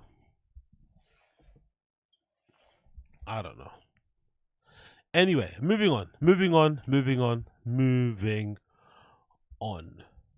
Let's talk about, and let's move on to the main topic of the day. Let's talk about this, because this is fucking one of the best things I've ever seen in my entire life. And I want all of you guys to watch this. Big it up, the Fire and the Kid subreddit. This clip is genius. Fuck, look at this. I would fuck him up, dude. Yeah. I would fuck. Look how slow he is. Bro, I would fuck him up. I would be leg kicking him right now. Whap. Whap. I take them knees out. Oh, what a shitty body kick. Wow. And he fights like Brendan Schaub a little bit. But all he did is throw him. Brendan Schaub was a good fighter. I'm kidding. Your mouth. He knocked out Mirko Crocop. I'm kidding. I love him. So look at this. He's right next to you and he's not even biting you. This is the biggest pussy lizard of all time. He's not even biting. Yeah. Yo, big up Bobby Lee. Big up fucking Bobby Lee. Big up Bobby fucking Lee. Oh my God. That guy fights like Brendan Schaub. Honestly, that was brilliant. The way Rogan jumped in there to protect Brendan was kind of nice. But maybe this also maybe is a indication of maybe Brendan told Rogan about his baby during this. Can you imagine this? Can you imagine that Bapa decided not to cancel on the Jerry Fight Companion because he wanted to tell Rogan to his face about his baby girl not being well and stuff, and might having to have surgery? Because there was a weird period in that Fight Companion where Rogan was like, I need to go toilet. And he said to Brendan, yeah, you need to go toilet too, right? And they both left together. And people were like, oh, they're probably going to do drugs. I don't think so. Most likely they went to have a conversation, right?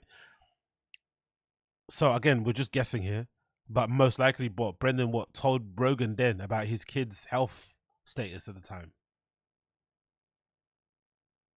I don't think I've loved another man ever in my life outside of my dad and a couple of uncles as much as Brendan loves fucking Rogan. That guy loves Rogan probably maybe more than his own father. That's fucking wild. Can you imagine traveling across the country to go to see Rogan, not cancelling it because you want to tell him that your kid's ill? Wild. But big up Bobby Lee. One absolute legend. Love that fucking joke. Let's play it one more fucking time because he's a G. Fuck, look at this. I would fuck him up, dude. Yeah. I would fuck. Look how slow he is. Bro, I would fuck him up. I would be leg kicking him right now. Whap. Whap. I take them knees out. Oh, what a shitty body kick. Wow. And he fights like Brendan Schaub a little bit. But all he did is throw him. Pick up NJ Ranger. I know you remember these kinds of JRE moments. Yeah, exactly. Of course, come on, NJ. You know, oh God. You know. Brendan Schaub was a good fighter. I'm kidding. Your mouth. He knocked out Mirko Crocop. I'm kidding. I love him. So look at this. He's right next to you and he's not even biting you. This is the biggest pussy lizard of all time. He's not even biting. Yeah. Don't you find it funny that Rogan is defending Brendan like this about his fighting when he was the guy that made him quit? Don't you find that funny? Didn't you make him quit? Didn't you tell him that he had no chance of being a champion? Didn't you tell him that who's that guy? Who's that guy? Cain Velasquez, right? Didn't you tell him that Cain Velasquez would fuck him up? I think Cain would fuck you up, actually. Do you know what I mean? Like, didn't you tell him to like give up on fighting, give up on your dream of becoming a fighter, pursue comedy because you're not good at. Because that must have been a really. We have to give Brendan some credit. Can you imagine? Because of Rogan's fucking stature in UFC, can you imagine Rogan at that time telling another fighter to quit and how that would have been received live on air? Maybe it helped because Brendan was already 1 foot out, but that would have broken most people. Right? This guy that's like synonymous, this guy that's like, you know, a part of the UFC history, right? He is as important to that whole brand as anybody else is, whether or not you like his commentary or not. Telling you live on air, hey, give up on your dream. Give up on your dream.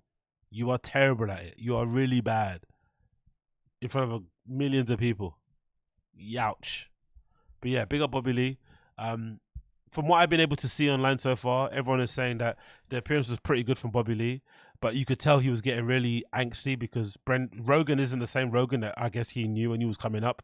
This Rogan now is like obsessed with talking about culture war stuff, political stuff. You know, he loves getting duped. I wonder if that's a thing about age, because Rogan gets duped so often about random Facebook posts on shit. You know, the stuff that your mum would send you. Rogan gets duped by that so often. I wonder if that's an age thing.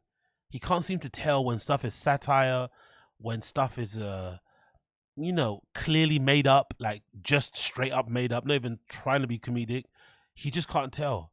Like, he gets duped so much. So Bobby's having a hard time trying to hang with that because, you know, he's not a political guy anyway or cultural war guy.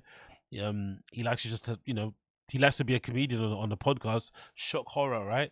Stand-up comedian likes to fuck around. But Rogan tries to keep making it serious. So I need to watch it. But everyone is saying that Bobby Lee does try to make it quite silly.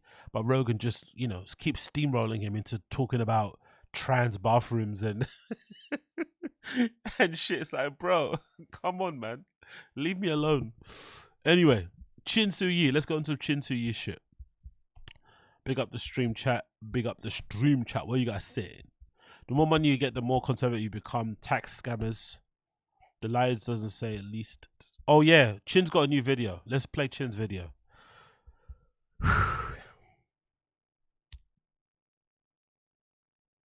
Let's go. This is gonna be tough. This is gonna be tough. I haven't watched it, but this is gonna be fucking tough. I know it. This is gonna be fucking tough. I know it. I know it. If you're enjoying the stream, you like what you see what you like, make sure you smash the like button down below. That'd be greatly appreciated. I think there's a link to the Discord in the comments as well, in the description. If it's not there, let me know and I'll add it. But join the Discord as well. We've got a nice little community of people over there. You can hang out, have some funs and stuff. Hang out, have some funs and stuff. Let's continue. Bear with me a second. Bear with me a second. It's loading, it's loading, it's loading, it's loading. Yes, it's coming now. It's coming. We are coming, it's coming, I'm coming. Yes, it's coming.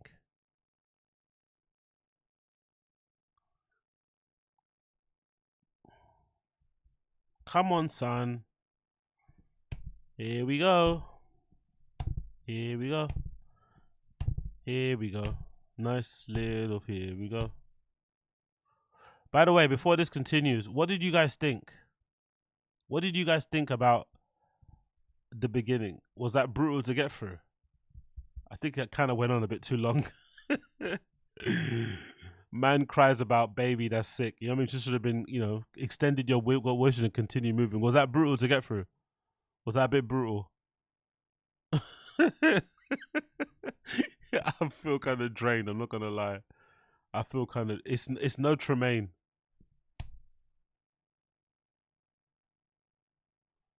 It's no Tremaine.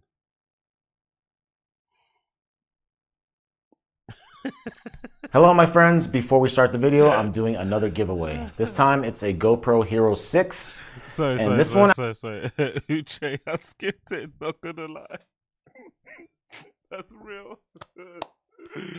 That's mad real. Last night I had an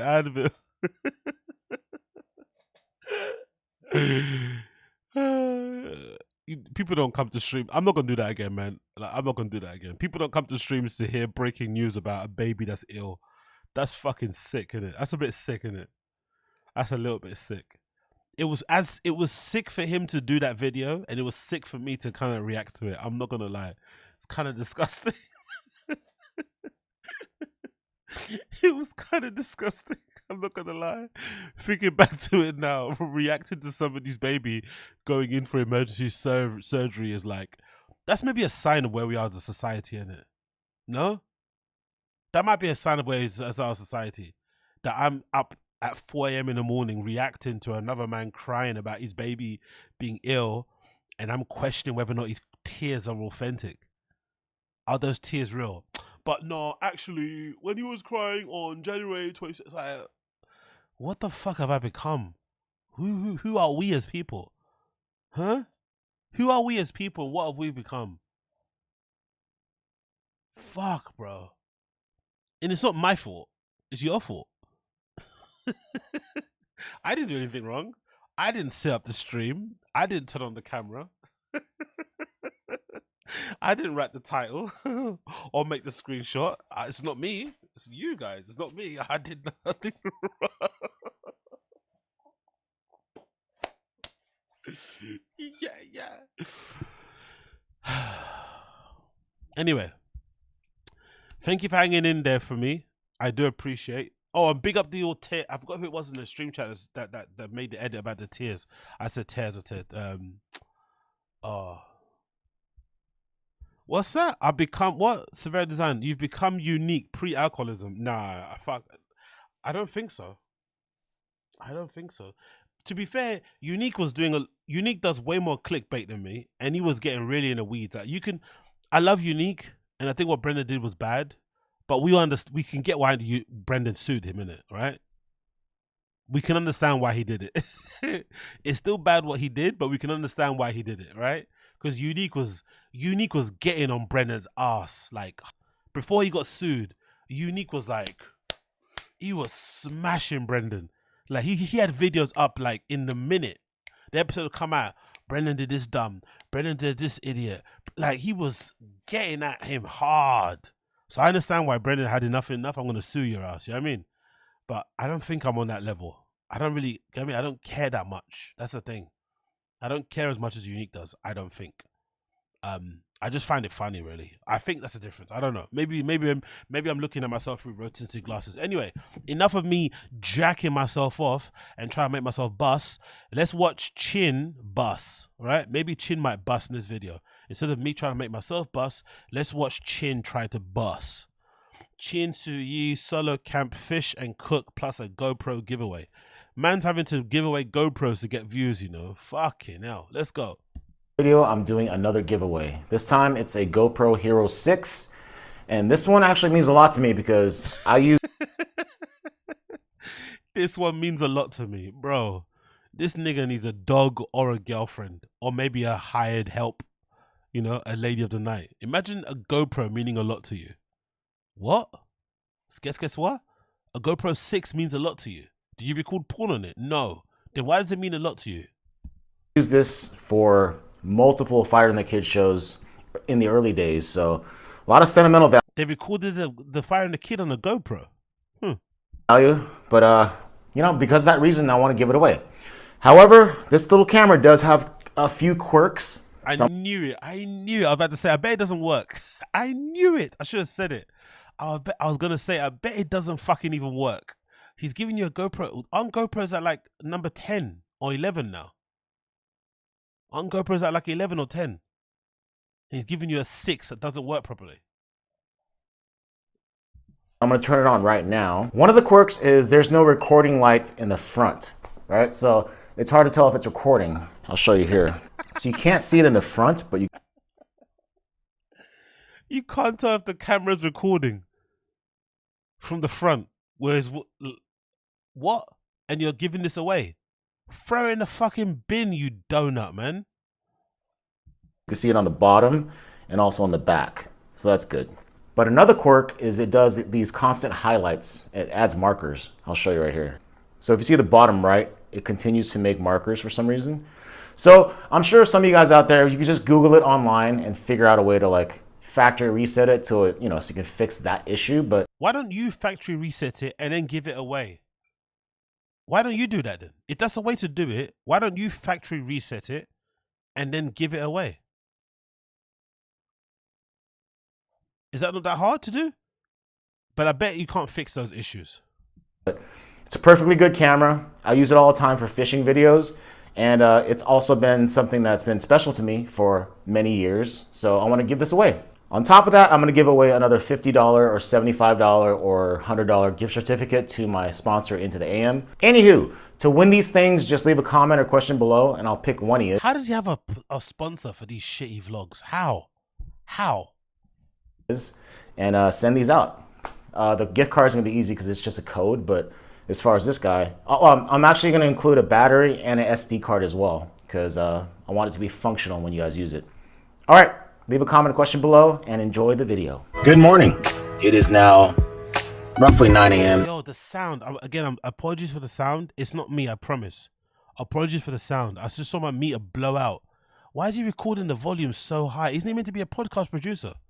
Why is the volume always so fucking high?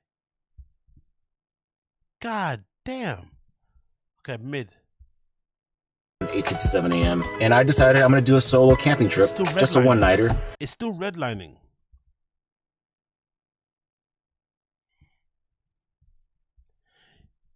Do you guys think he's doing these solo camping trips because he's lonely? Or is this a thing that people do that are into camping?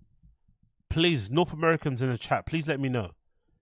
Do you have friends that just like sit at home bored and like, I'm going to go camping on my own? Is that a thing that people do? Or is it like a seasonal thing? I find it a bit strange. He's just like, he's at home. I'm bored. I'm going to go camping. Or am I looking too much into it? And do some fishing, cooking, all that good stuff. If I catch a fish, I'll do a catch and cook. If not, it's all good, baby. All right, so I'll see you at the campsite. By the way, look at how full his car is. Toyota Prius, right? It's a pretty spacious car for what they are. He's by himself going camping. Look at how full this car is. There's stuff literally hitting the ceiling, the roof of the car. Sorry, the roof of the car. It's literally, stuff is so packed up, it's reaching the top of the roof of his car. Can you imagine? He's going by himself. How much shit is he taking with him? As always, it's Lake Chima. All right, it's starting to look really cloudy here. Knock on wood that it doesn't rain. I'm not sure what's happening here, but there's some sort of hazard up ahead. So I've been in traffic for about 15 minutes. It goes all the way down there. Okay, I've arrived. This is my site here. I love when he does these like shaky Blair Witch Project fucking handycam footage stuff, isn't it? It's really good for your orientation. Doesn't make you dizzy at all when he jumps out. It's all fucking shaking everywhere. It's like you got all that gear and you don't have a fucking little rig to prevent your camera from shaking all over the place when you're walking and shit. It's 2:31. Basically, I have all this section here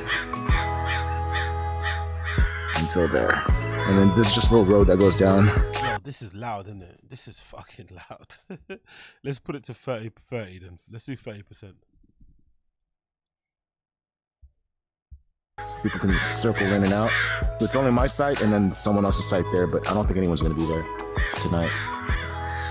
I wonder if I walk down there to get to the lake. There should be a trail. Let's take a look right now, though. And it is a little bit muddy. Not too bad, but just a little bit. Oh. Yeah, I guess I could just fish off this bank here. Or just chuck yourself in. I could climb down, but I don't know if I want to. The water's pretty clear.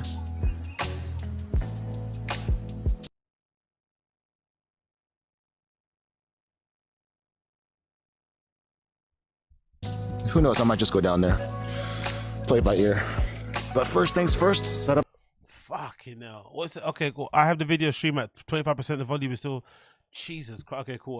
What should I do? Actually, let me lead the main volume up, and let me put the volume down on my feed. Then let's see if that works. Let's put it back up to 100 and let me go on my levels, because yeah, it's absolutely redlining on my shit here. It's redlining hard. Let me put it down to 11 decibels. Let's see what this minus 11. Up to 10. Set up all. Holy shit. Still blowing out my ears. Okay, cool. Let's do it minus 20 decibels. God damn it, Chin, bro. You're a podcast producer. What one for this? The gear. There's a bit of an incline. That's better. That's but better. It's sort of flat around here, so this will be fine for the tent. Ah, that fucking music, bro.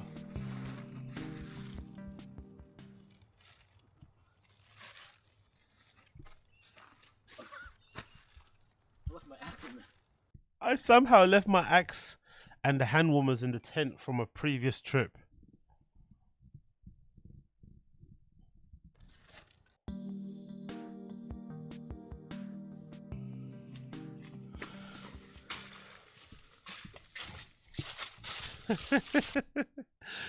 Why has he got a mansion tent? Why has he got the mansion package? Man's got a 2 up, 2 down. Man took a 2 up, 2 down to camp on his own. What the fuck, man? Man took a McMansion tent to the fucking campsite. Yo, this guy's a freak. This guy's a freak. Can you imagine being at the campsite with your family and then seeing this guy on his own with this tent? With this fucking Berghain sized tent. Like...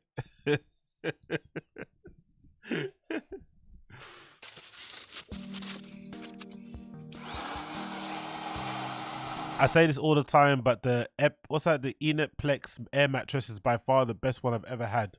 Let's see how much this is. Let's see how much does this cost. What's it called? Ineplex air mattress. Ineplex. How much do these things cost? $75, right?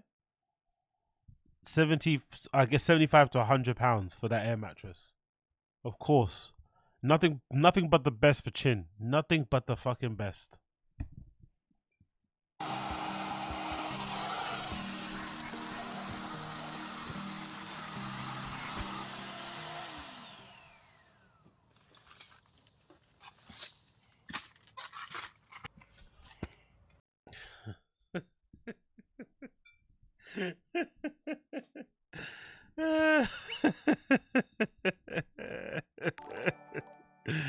Because in case nothing gets Chin's dig bricked up like a ton of gear.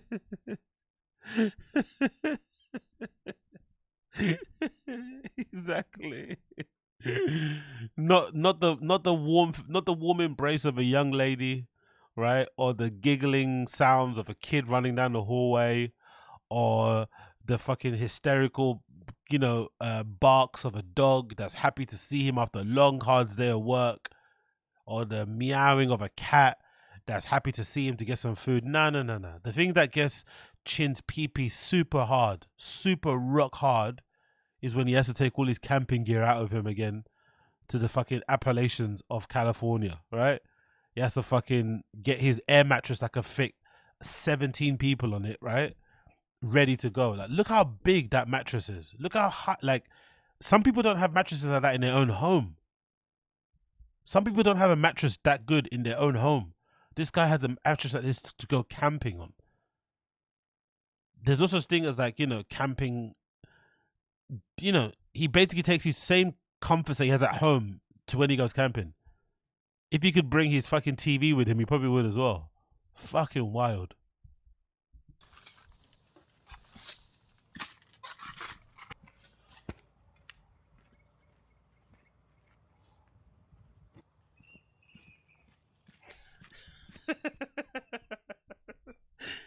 The camera switches. This nigga thinks he's Casey Neistat. Look at the nonsense. Why did he switch the camera? Why? There's no need. Look at the camera switches.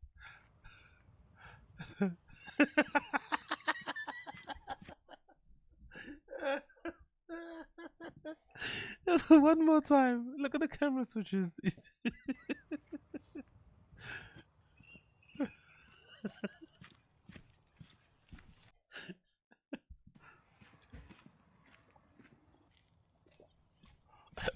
Come on, bro. Come on, man. This guy thinks he's Drew Bells, isn't it? What's his name? Drew Bells. Drew Bells.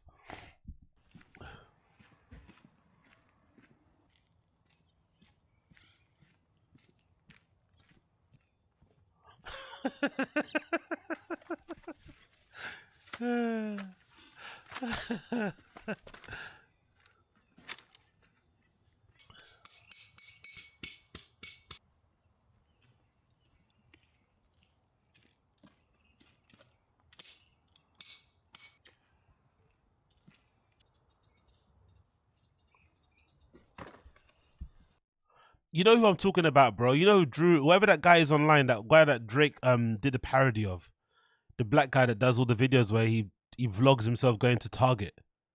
And he takes his tripod everywhere with him. He does a tripod of him washing his face, tripod recording of himself, you know, putting on his t-shirt, walking outside of his flat, walking to his car, pulling the car out of the car park, pulling into fucking Target, walking out of the car into Target. You know the guy I'm talking about, right?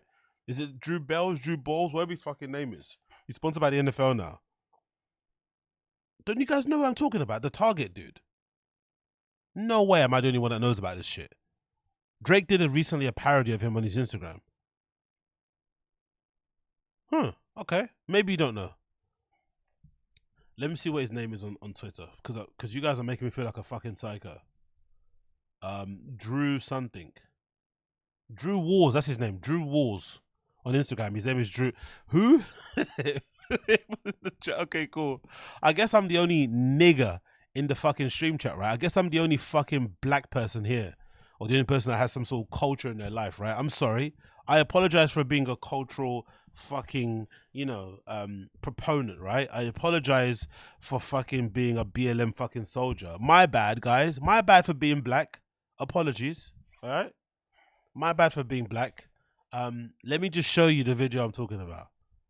Because I wonder if Chin's got some inspiration about, like, being silent and not saying words based on these guys' videos. Let me see what I can show you. Because I do apologize for me being, you know, the way that I am right now. Let me see. Let me see if it loads up because my computer's a bit slow. But bear with me a second as I get it to load.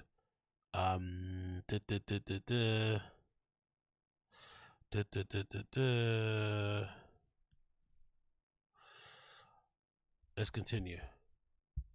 This guy, Drew Wars. Do you remember this guy? Drake did recently a parody of his stuff. Walking around and shit. I wish I could get the video to load now, but you know, my computer's fucking slow. But essentially he does like these Target vlog videos and shit.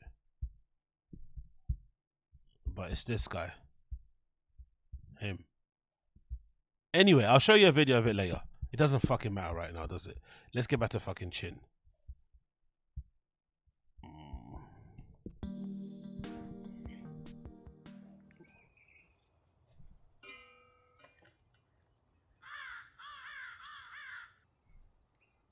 Testing my flamethrower out.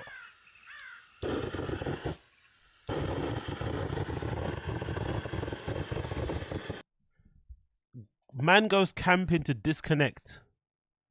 Man is like at home, bored, nothing to do, no friends. Decides to go camping on his own to disconnect. Look at the amount of shit on that table. Look at the amount of gear. You've got a tent that can fit 10 people in it. And all of that shit. Look at how much stuff is on that table. Look at it.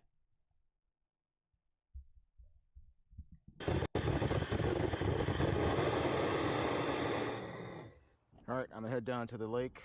Gotta grab my chair. This is a pain. This is all gonna be a pain. I got my camera, truly, more stuff inside. Got 2 poles there. Let's go down. What could you have in that bag to go fishing? What could you possibly need all that shit in that bag to go fishing? Do you really need your SLR? I guess you need your SLR to record footage, but like fucking hell, bro. How much shit do you need? More stuff inside. Got 2 poles there. Let's go down. Oh shoot. Okay, you can seriously slip here. I don't have like boots on or anything. I have Air Force Ones on. Georgie asked me to catch him a carp. I don't want. Carp, hashtag carp for Georgie. It's fucking incredible. Asking another man to catch you a fish and then being happy for him to bring it to you and give it to you in your hand is big up She El got as Melanie. much charism as an air fryer. Charism, yeah. Charisma, yeah. Big up I don't think it's charisma that he's lacking. I just think it's the things he leaves in. Like, he doesn't need all this preambling. Like, all of this nonsense, this filler. Even the video before when he got to the camping site, the clips of him in traffic. Like, I'm on my way to go camping now, short clip of you driving, and then boom, it cuts to you at the thing. You don't need all the filler stuff. We don't care how you parked. We don't care there's traffic. Just give us the play-by-play of what happened without all the filler. That's the issue with him. It's not even about the charisma. You can be quiet and be have the personality of a cardboard box, but it's just he leaves so much nonsense in these vlogs. It almost makes you question whether or not he's trolling us. I want to catch a carp, but since Georgie asked, if I catch one, I'm gonna cook it and eat it. And as you can see here, this is a huge drop off. I don't know if you can actually see it, if it makes sense to you guys, but that's a huge drop off. I'm gonna go down here right now, but I'm gonna have to use my hands. So let me figure this out. And usually always have 3 points of contact. The lack of moisturizer on those legs is very concerning to me. The lack of moisturizer on those legs is very concerning. Like, look at that. There's probably a lot of you could probably scrape that and dandruff will be flying all over the gaff. The lack of moisturizer on those legs is wild. Actually, if you saw his legs, you'd actually think he's white. You know how Chin thinks he's from Austin, Texas? And he's actually a white guy on the inside? If you actually looked at his legs, you'd actually think he was white.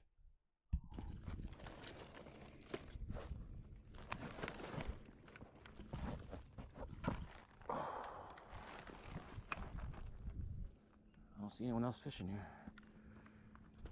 Oh, really? You don't see anybody fishing there? I wonder why no one else is fishing there. I wonder why no one else is fishing in this location. I wonder. Okay, that wasn't that bad. Getting back up is going to be a pain, though, without a doubt. Trash, you sons and mothers. Okay. All right, I'll post up right here. And that's perfect for getting in the way of my chair. Get out of here. All right, the first one's going to just be the bait, which is liver. I've done it many times here. It's been a pretty productive bait, so I'm going to do that again.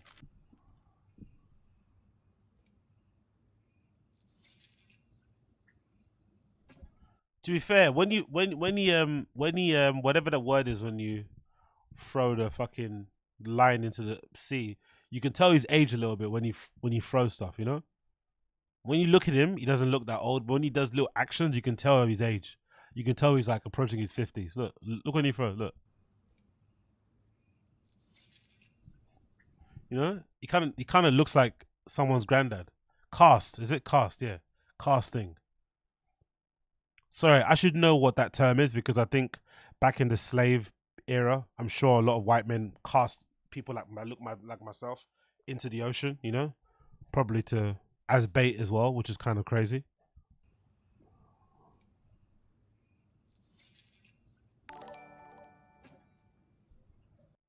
Big up Austin Just Casey. like his gear is interesting to him, he also thinks the details and minutiae of him setting things up is interesting to others. Yeah, it's just... Yeah, I don't know.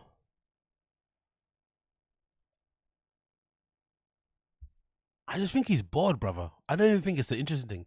I just think the nigga's bored. I just get like pure boredom from him. I just think he's absolutely bored. That's what I get, more so than interesting. I think he's bored. I think he knows deep down he looks like a fucking psycho, but I just think he's bored. You know? Robert Minis, I'm so sorry for the sins of my people. Don't worry, you're forgiven. You're forgiven. I'm sorry. But big up Austin Casey. Yeah, I just think he's bored, brother. Honestly, I think he's bored. I think he's fucking bored, man. And there's nothing boring about this, to be honest. I think this is, on the surface, a pretty fun endeavor. To have this location, what, a half an hour drive away from you, is fucking amazing. But again, I don't know much about fishing. I don't really go and hike much in the UK, and especially in London. There's only places to go and do this sort of stuff. But if I lived where he lived, this would be amazing to actually disconnect. So I don't know, take a book, take a long podcast you haven't listened to yet and listen to that while you're out there. Or maybe not listen to anything and just sit down and, you know, embrace the environment, right? Be at one, be in a moment, whatever that fucking term is. But I wouldn't be taking all of my fucking, like, so he records a podcast all week, producer-wise, right? He's lugging around equipment. Then when he goes to do camping, he takes the same level of equipment there with him also. He's carrying rigs, SLRs, tripods, GoPros, lights, headlamps, torches, like loads of shit. Surely you'd want to like disconnect from all that tech when you go somewhere like this, right? You want to kind of, you know, be present, be in the moment. Or maybe not. Not bad. We'll do more cast on the right side and then change lures. I fan casted a Castmaster and Blue Fox roast the tail for about 30 minutes.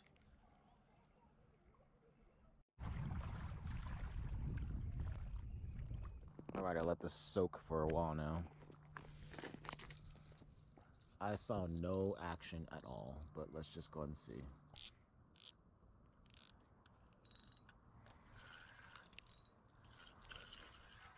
Like that is beautiful. That is beautiful. Beautiful, beautiful, beautiful. And my man's got an SLR here pointing, like, all of this nonsense, all of this fucking filler. Again, I'm not one to bother about views. I'm no one to talk. My channel isn't exactly fucking Mr. Beast. But all of this for 2.3 thousand views. What's the point? Just enjoy it, man. Enjoy it. Actually enjoy it. Be in the moment instead of like what's the point? Why does this video even exist?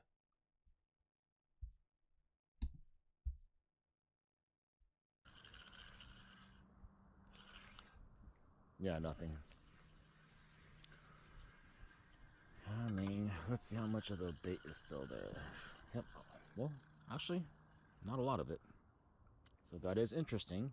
I'm going to rebait this and let it sit, or rather soak, for a little while. Yeah, exactly, Robert. You need as much gear as possible to block the nature. Exactly, exactly. Just got back from the lake. No fish. Oh, you didn't? Why did you record when you went back then? Yeah, nothing. What happened there? I mean, let's see how much of the bait is still there. Yep. Well, actually, not a lot of it. So that is interesting. I'm going to rebait this and let it sit, or rather soak, for a little while.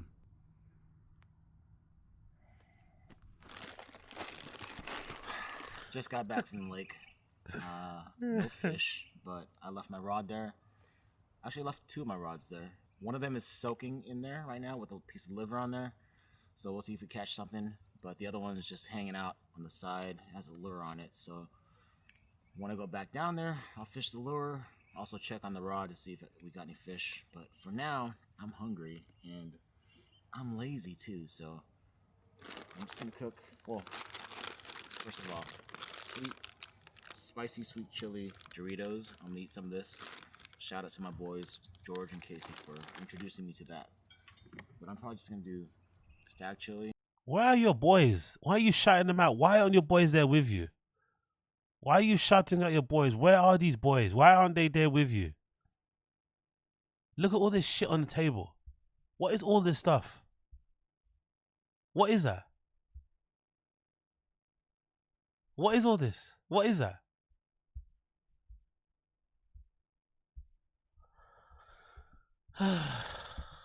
And then toast up some bread, keto bread. Kerrygold butter, keto bread, stag chili. Yo, big up Juan Marcos At Liota. least he is not getting his fish and water from a supermarket in pajamas. Big up Juan Marcos Liota. Big up Juan Marcos Liota. Or Leota. Or Leota Tota. I don't know how you pronounce your name. Apologies, but big up Juan. Thank you for the super chat. Yeah.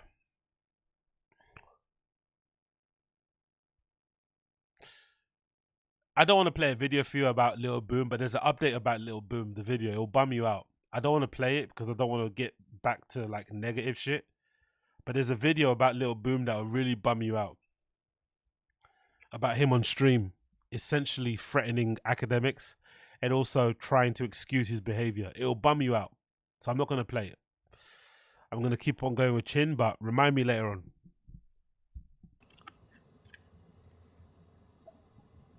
And by the way, I've said this before about stag chili. I've tried a bunch of different chili cans, or canned chili, and Yo, this guy is the most. If ever there was a man that you could see as a physical representation of like women around the world stapling up their vajayjays, right? He is it. This guy's camping by himself talking about canned chili.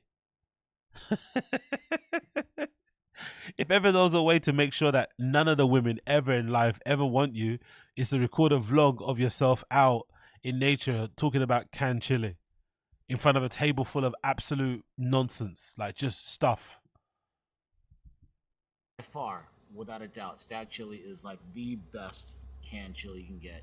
In my opinion, give it a shot. I like the Dynamite as well as the original. Good Classic. to know. Good to know, brother. Yeah, give it a shot. Good to know. Warming up nicely right now. Here's my tiny little wooden spoon for camping.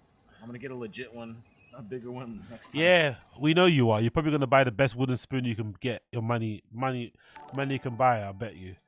Big up our Elmi. Oh no comment, but big up Elmi. Appreciate you. It's really hard to see how high the flame is because you can't see anything here. So that's why it's hard to tell how hot it is. So what? He's gonna buy another stove now that can tell that. Messed up on is I forgot to bring plates and bowls and all that stuff, so I'm gonna eat right out of this pot. All right, I mentioned before that I forgot to bring plates, even though I bought a bunch of plates recently. Well, actually, this was a very last minute, one night camp, catch and cook, if I can actually catch something. But yeah, this was a very last minute, camping adventure. So yeah, either way. Whoa, what happened there? I have a Joby stand, but it's getting old, so it's kind of like flimsy and not working. He wants to buy some new gear so badly. How often has he spoken about stuff he needs to replace? He's so desperate to buy some new gear. He's so desperate to buy some new shit. That's what he needs. More new shit. He doesn't need a family. He doesn't need some nice young tang to be fucking swapping saliva with, or some guy, whatever that he swings. Nah, what he needs is more gear. He's desperate to buy some more gear. He's desperate. Not that well.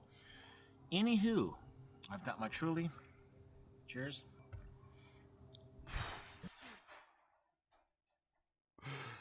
Ooh, cheers in the camera like that is fucking redacted, bro. Yo, throw yourself off a building, brother, please. Keto bread. Keto bread. I mentioned before, but this is seriously one of the best chilies you can get from a can. Definitely try it. Chin, you're Asian. Chin, you're Asian, bro. Specifically, you're South Korean. Have some fucking honor. Have some pride, bro. Couldn't you make your own chili? Do you have to buy the chili from a can? Couldn't you take some chili already made at home with you, then heat it up on your day? Like, have some pride. You're Asian, bro. You guys cook so well. Why are you doing this yourself? Canned chili.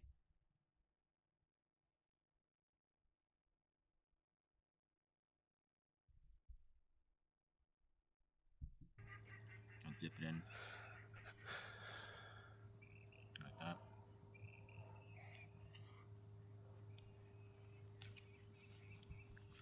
You know what? Am I reading too much into it? Is it? Do you think that he's just there because he hates his house? You remember because he complained about the gunshots and stuff, right? He got really annoyed when he was cooking at home and all the gunshots were going off outside. He felt very inconvenienced that people were shooting each other outside, right? Do you think this is just him not liking where he lives, even though he's got 2 balconies? Do you think he just hates being at home because he doesn't like the area and he prefers to be outside like this? That might be the reason why he's camping on his own randomly. Or maybe deep down he wants to be one of those guys that lives out of their car. I forgot what they're called. Is it van life, innit? Maybe deep down Chin has aspirations to do the van life thing, but he's too pussy to really go, you know, all the way in. So he's doing this sort of like thing.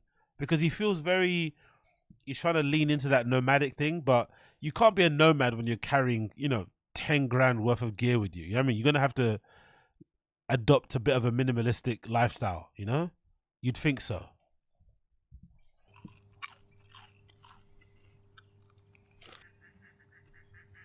Ducks in the background. Talking about van life, is there such a thing as Prius life? Does that exist in America? Do you guys have people that live in their Priuses? I wonder if that's a thing, like Prius life. People that can't do the van life thing, where you go to different campsites around the States, you post up, you do little challenges, you cook your little shits and stuff, you build up your social media content. I wonder if that's a thing that exists. It must exist, right? People that go around doing that. Maybe that's what he wants to do. All good. That doesn't look good to me, bro. That looks fucking rank. Looks like a tin chili, isn't it? It needs cheese, but I'll save it for later tonight.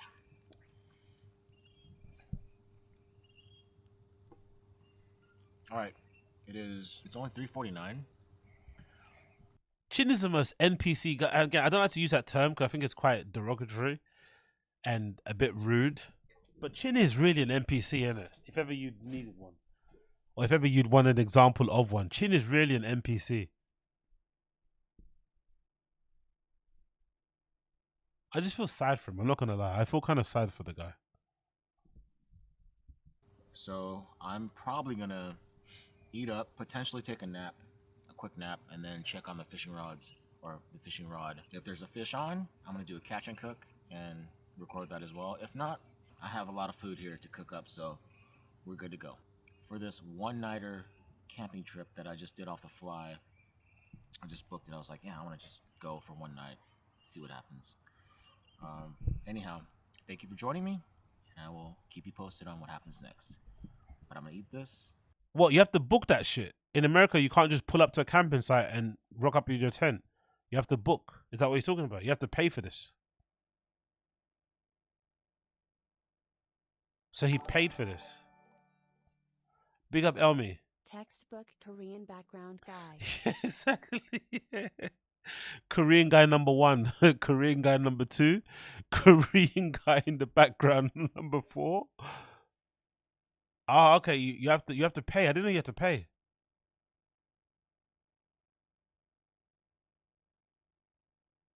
Some places pay. Some places have a fee. Yes, says Jared Millerick.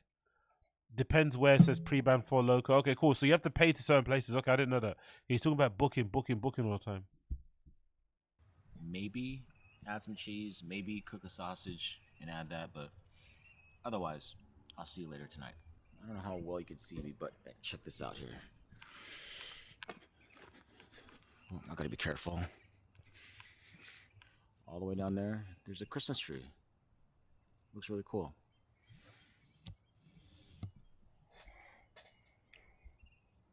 Yeah. Does it though? Pretty beautiful. All right. There's my campsite in the dark.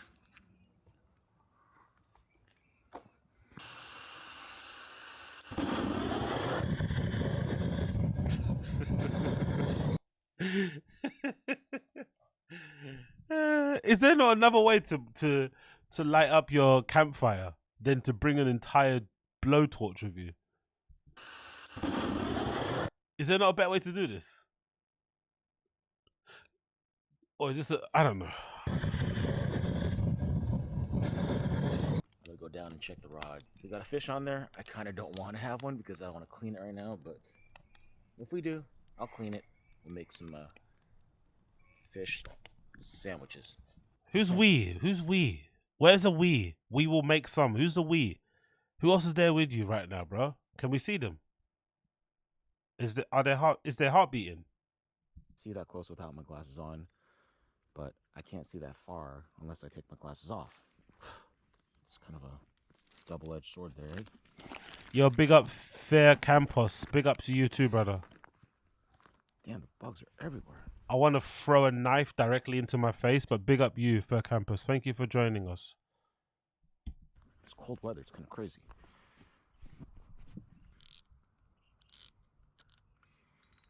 Just gonna go ahead and give it a little. Yeah, nothing there. Let's see if the bait's still on. Oh, most of the bait's gone. So there might be something nibbling. Who's he doing this for? Like, who is this for? Is it like for him, like in terms of just like self-expression? Is this how he expresses his creativity? By cutting up these videos into these meandering, nonsense, pointless vlogs? Is there a big fan base for them on in his side of his channel? Is this servicing the whole camp? Like, is the fishing community of people on YouTube really clamoring to watch his streams or watch these vlogs? Like, who is this stuff for?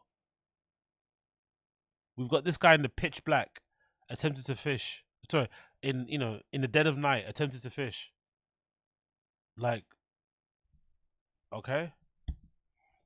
On it, but yeah, know what to tell. All right, just put on the brand new piece of liver. Cast this out. It is late at night now, so if there's any catfish out here, this is our best bet. Man, these bugs are so annoying, though.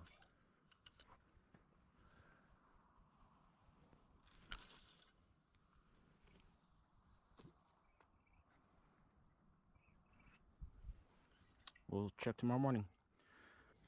Okay, so no fish on the line. Fire's doing well. But check this out. This looks really cool.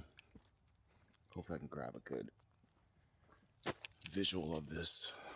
I don't want to fall off the cliff here. Yeah, let's see if that works. You got that moonlight, the reflection on the water. What? Is this what you're recording? Is this what you're taking your SLR to the fucking campsite to use? This? Nah, he's got to be trolling us, man. This is definitely a troll. He's got to be trolling us. He's got to be trolling us. What the fuck is this? He took a... How much is that SLR? 2 grand? 3 grand? 4 grand? 5? To record what? The reflection of the moon... I mean, that's so cool. As you can see there, the moonlight. Okay, there we go. So the moonlight reflecting off of the lake, and then all the way down there is a Christmas tree, but it's hard to see. I'm hoping the camera picks. Brother, it's fucking January what? 22nd or something, right? 22nd? 24th. And you're talking about Christmas tree.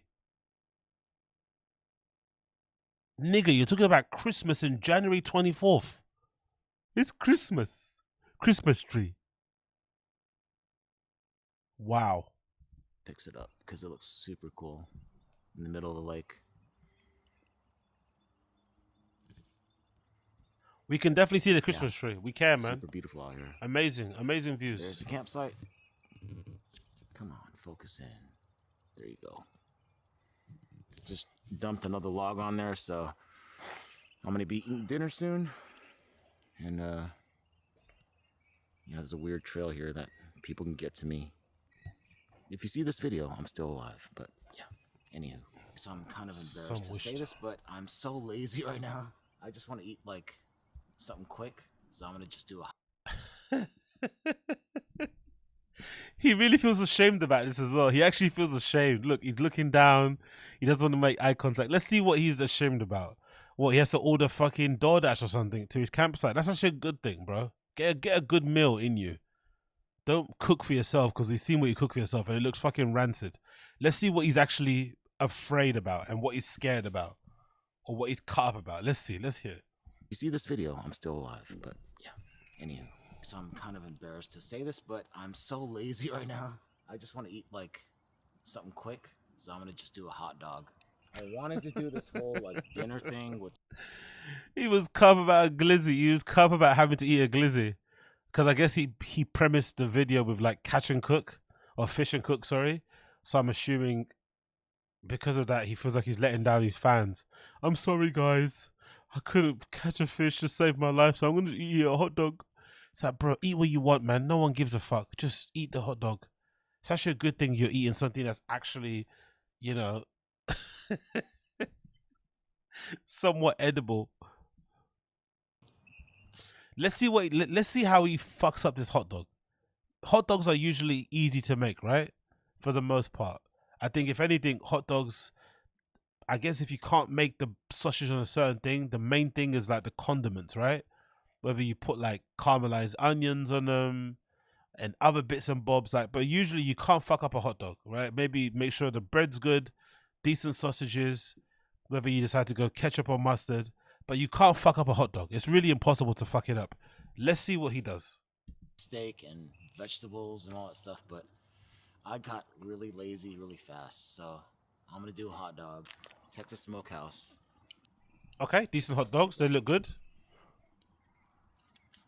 They look very good. He's got them on an open fire. So far, so good. I like how he's got this headlamp on, like he's cooking, like he's slow cooking brisket at this incredible BBQ house somewhere in Texas somewhere, right? For like millions of people. You know those guys that have all those fucking amazing little things, right? And they're going and they're looking over it and they're being scientific and make. He's got this big headlamp for 2 glizzies. He's got this amazing headlamp, right? This fucking shining, glowing headlamp, like he's literally at the world's famous barbecue grill somewhere in Texas, and he's got 2 sausages on a massive open fire.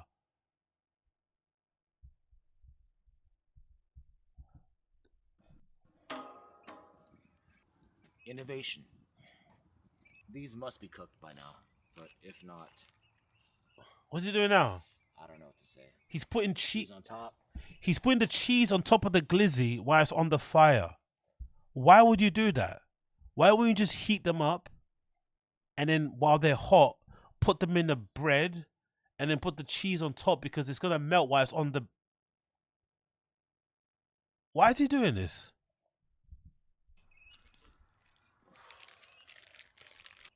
Let me see how this tastes real quick.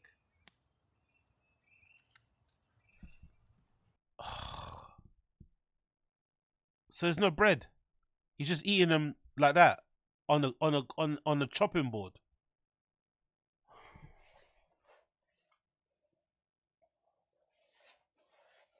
Oh, you make me so fucking angry. He's got all that gear and he has no plates. Not even fucking paper plates. He has nothing. He buys these sausages pre-made, heats them up, covers them in cheese, and then eats them off of a fucking cutting board.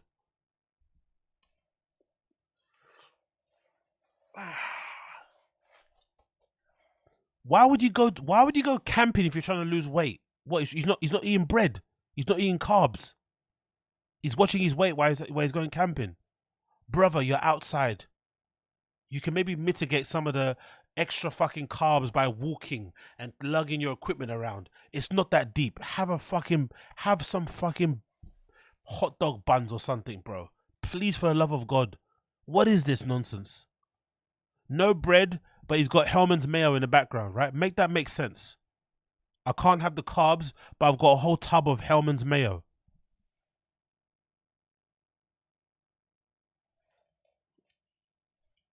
And who the fuck puts cheese slices on their fucking hot dog?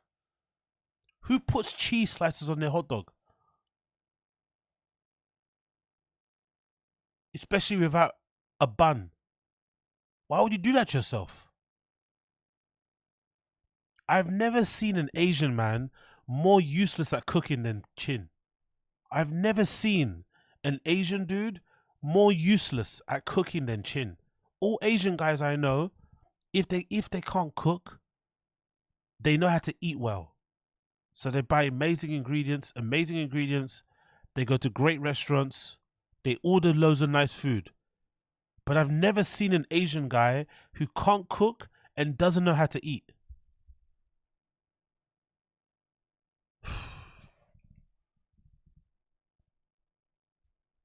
How much is that lamp? People in the stream chat that camp. People in the stream chat that camp. How much is that light, do you think? $50? $100? No plates. How much is this Joby fucking tripod thing? $100? Maybe more.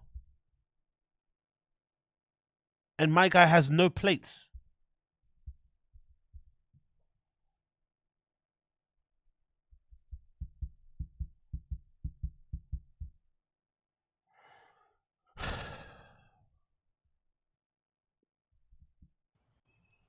Okay, definitely not raw.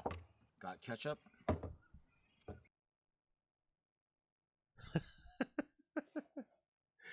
He didn't know if the sausage was cooked. He couldn't tell. He had to bite it first to figure it out. You couldn't tell that it was about to explode.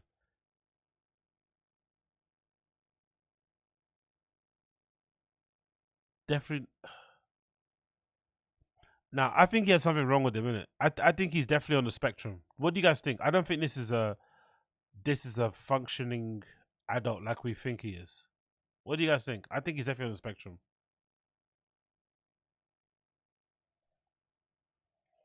Is this guy about to dip his sausage in fucking mayo with cheese on it?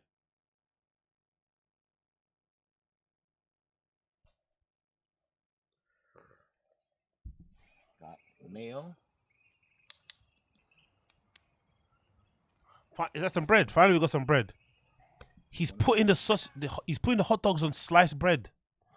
Oh, fuck. He can't do nothing right, can he? He can't do anything right. He can't do nothing right. He can't do nothing fucking right. Oh my god, bro.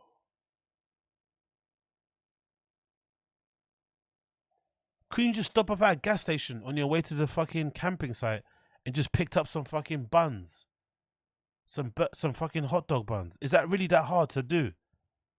He's got sliced bread. I kept saying hot dogs, but meant sausages. It doesn't. You're not even gonna cut the sausages in half to kind of make them fit better on the sliced bread. You're not even gonna cut. Okay, they're not hot dogs then. You don't want to cut them in half or into little slices and put them on the bread so it can sit better. You're just gonna fug it out and wrap it around the sausage like a fucking goon. Is that what he's gonna do? He's not even gonna cut it slightly. He's gonna just wrap it around it.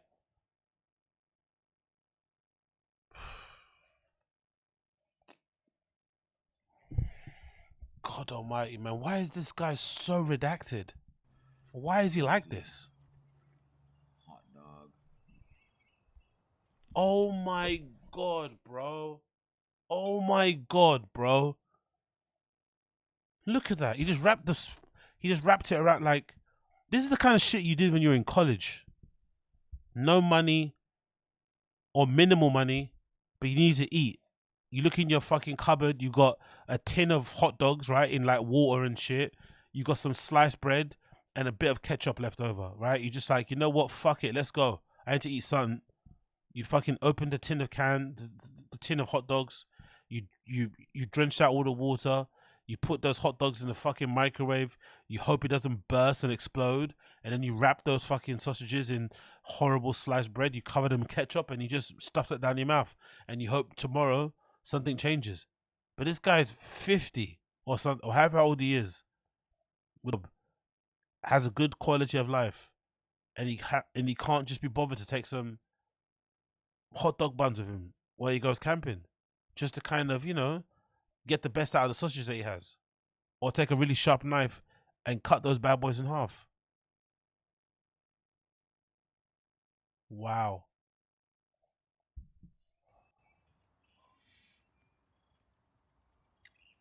It tastes really good, obviously.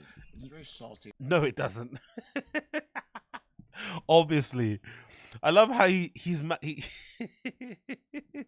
it doesn't taste good. You know it, bro. You fucked it up. You somehow managed to not be able to cook pre-made sausages on an open fire. Can you imagine how useless you must be to be able to cook pre-made sausages on an open fire? This is really good.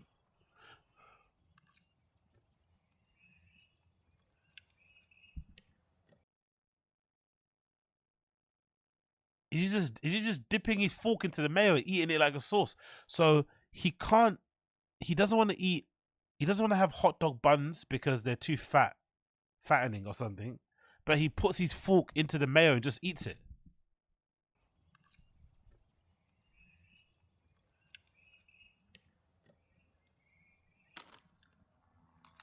Oh yeah, and Doritos, right? Hot dog buns are too much, but let's eat a whole pack of Doritos. Cool.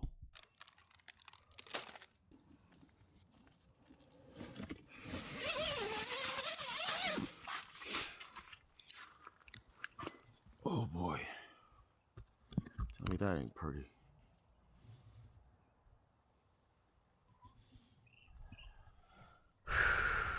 It's cold. Let's go ahead and head down now. The sun's peering out. It's really nice, but also really, really bright. Check that out. Had to change GoPros because my other one battery just died. I had to change GoPros. How many GoPros do you have? How many do you think he has in his bag? How many camera devices do you think he has? Not including his fucking phone. I'm gonna say about 5. To go solo camping, he has like 5 camera devices. Let's go back down once again. I'm actually shocked he doesn't have a drone. I'm shocked he doesn't have a drone. I'm actually shocked he doesn't have a drone. The line looks a little more taut, so that's a good sign. Oh, this is where it's slippery.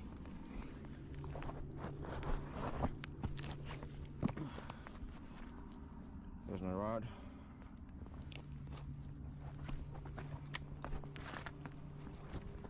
And this is actually not my rod holder. I don't know if I mentioned it yesterday, but someone left it here, so I'm gonna leave it here again for someone else.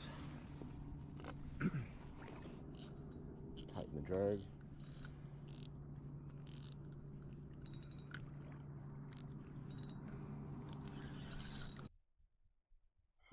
No fish well caught. Oh, more cooking. So I decided to make some bacon, egg, cheese. Lucky he brought some. I think he knows himself well. He knows how terrible he is at fishing. So he brought loads of food with him. If he didn't bring any food, he'd be fucking starving, innit? Lucky he did bring some food with him. So I decided to make bacon, eggs, cheese breakfast sandwich. Let's see what that looks like. Big up NJ Ranger. We used to call it night meal with me and my boys. Cityscape at night, French fries, hamburger. Night meal with me and my boys. Can you see the Christmas tree? Look at the Christmas tree there. It's a Christmas tree. Let's see how bad. On paper, this sounds good, right? No one will turn down a breakfast sandwich of bacon, egg, and cheese. But let's see what his looks like. In typical fashion, in usual circumstances, a bacon, egg, and cheese sandwich is delightful, right? Delightful. No matter how you slice it, it's delightful. Let's see what Chin does. Let's see what his bacon, egg, and cheese is like.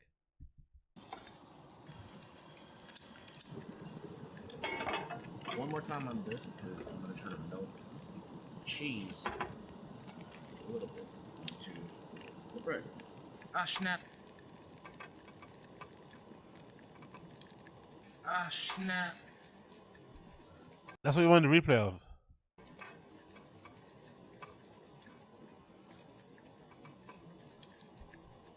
very crispy.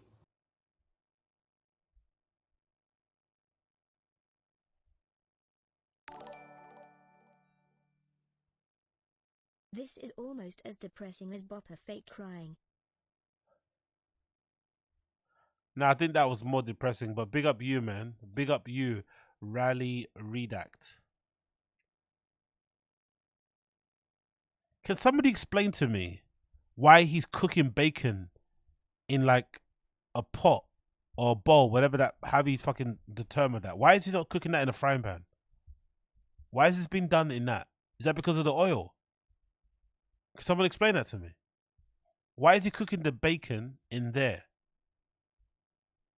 In like, can someone explain? Why is the bacon being fried? Is it a saucer? In a saucer? Why is it being fried in a saucer and not in the frying pan?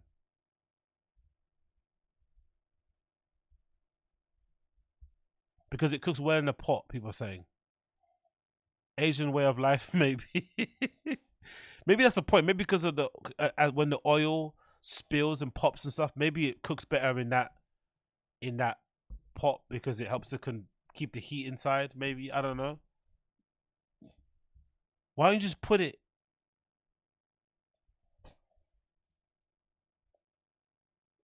And surely, if you want to melt the cheese on the bread, you just fry the thing on the frying pan. You take it off the frying pan. You put the bacon on the bread. You put the cheese on top of the bacon. It then will melt a bit.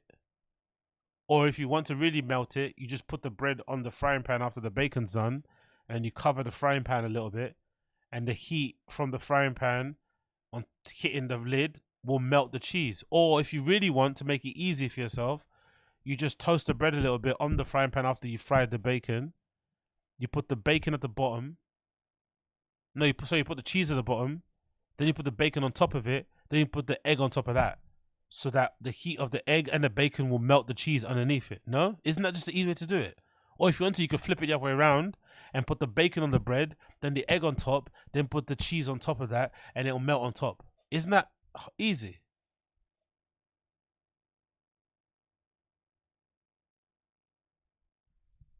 Okay, let's see how this plays out. Damn, that sunlight is crazy right now. It's right in my face. This is keto bread, so it's only 1 carb per slice. So this is basically a low carb. The chin used to be super fat or something. Why is he so bothered about keto bread and stuff? What seems to be this issue with keto bread? What's going on? Was he like a fatty before? Does he have PTSD about putting on weight because of one sandwich that he's eating while camping? He seems to be super bothered about keto bread. It's like, bro, you just had the whole pack of Doritos. Did you just have a whole pack of Doritos just recently? What's this keto bread like? Carb breakfast. All right, let's see if this even made a difference. A little bit. The cheese is kind of melting. He's so fucking utterly useless, isn't it? He's so useless. Even the cheese isn't even placed properly on the fucking bread. Look at the cheese. He couldn't even place the cheese correctly on the fucking bread. It's like, you couldn't even like place it square in the middle. Is that really that hard to not to be able to place the cheese like?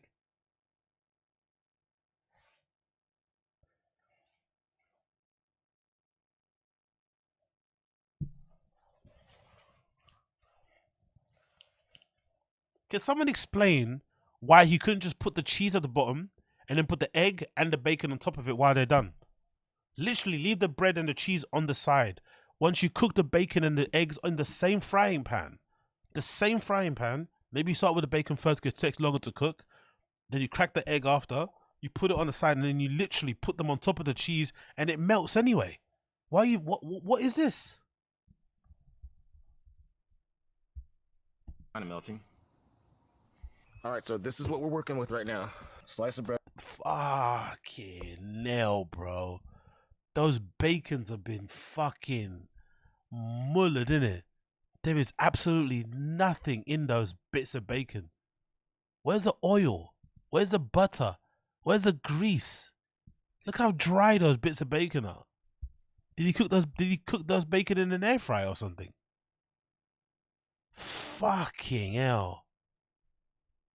Look at them. They have been decapitated. Jesus Christ. Again, I'm not one to condiment shame, but eating a bacon, egg, and cheese sandwich with mayo is an arrestable offense. Sorry. Bacon, egg, and cheese sandwich with mayonnaise is psychotic. Mayonnaise, bacon, egg, and cheese. Bread with some melted cheese on it, slightly melted. 2 eggs. They're basically over easy. Another slice of bread with mayo, and I got. Oh my god! I thought that was pita bread. I didn't know that was the eggs. I thought that was pita bread or something. That's the egg.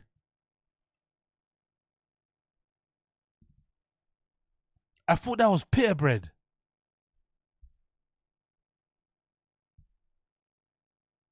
I didn't know that was the egg. I thought that was some sort of pita bread or something. Oh my god.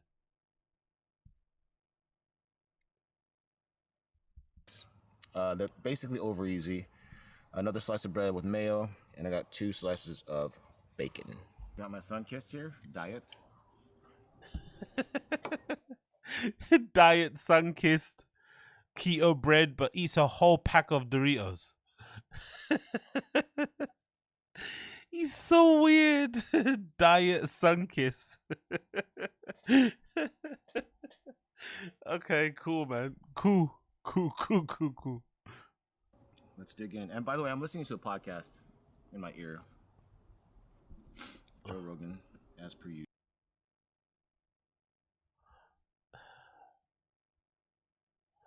We don't give a fuck, Chish. Let's see. Bacon, egg, and the yolk. Once I take a bite of that. Oh my god, he's so fucking angry.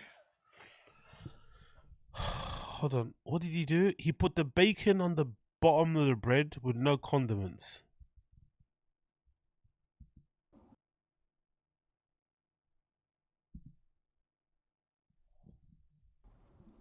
Joe Rogan, as per usual. Bacon, egg, and the yolk. Once I take a bite of that, it's gonna gush in my mouth. All right, here we go. First bite. Poor. Where's the cheese then? Where's the bit with the cheese? Did you put the other slice? Is that other slice there? Once I take a bite of that, it's gonna gush in my mouth. All right, here we go. Pause. First bite.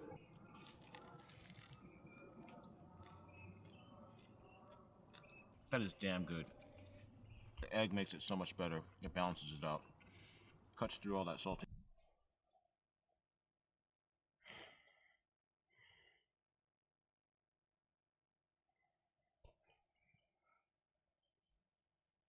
I can't do this one. I can't do this anymore. I can't do this. I can't do this. Damn, that sun's gonna burn me. I do this all the time. There's a piece of paper in the cheese. Still, there's just paper. It's still delicious. Why are you telling people this? You have no ability to Why are you telling people this information? You ate the cheese. The paper. At the bottom of...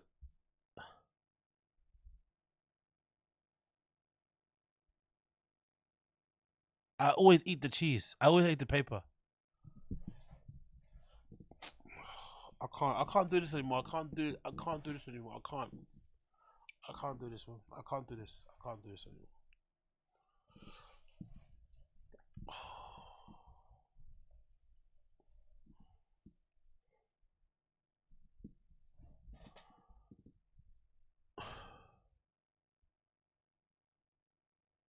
You fuck up a hot dog. You somehow also managed to fuck up bacon, egg, and cheese.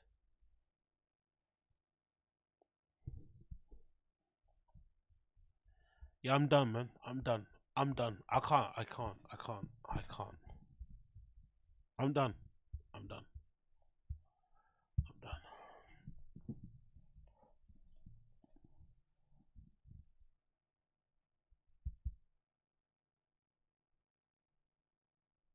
How's he even alive, do you think?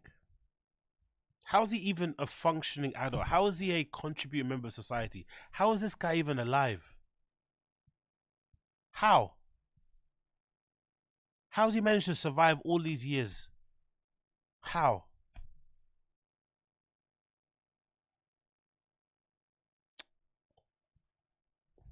Wow.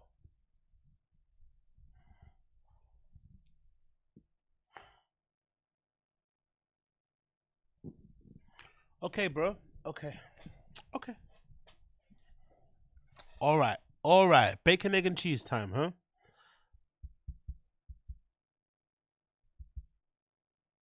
Have you ever seen anybody cook a bacon, egg, and cheese sandwich like that? Please let me know in the stream chat. Am I bugging out? Have you ever seen anybody cook a bacon, egg, and cheese like that? That wasn't like 12. Like, you can't, like, you don't even have to, like, guys always have like a I don't know, I guess mine is like a tuna sweet corn. But I think every guy has like one sandwich that they can do with their eyes closed that always hits. You must have one at least in your arsenal. Just one that you can cook yourself up. You can chef up for yourself whenever you're, you know, eating a little sandwich or something. This guy can't do anything. What's your sandwich of choice, bro?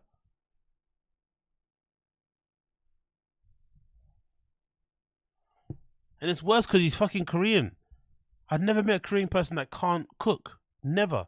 Maybe Chinese people is different, especially if they're from, you know, a wealthy family and stuff. But I've never met a Korean person in my life that doesn't know how to cook. Ever. They've always got incredible fucking palates. They're always incredible, you know, big foodies, always going to restaurants and shit. But they're also incredible in the kitchen. They can chef up for real.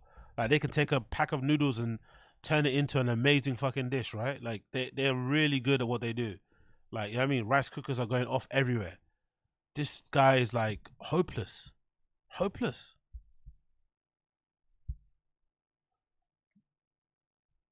Hopeless.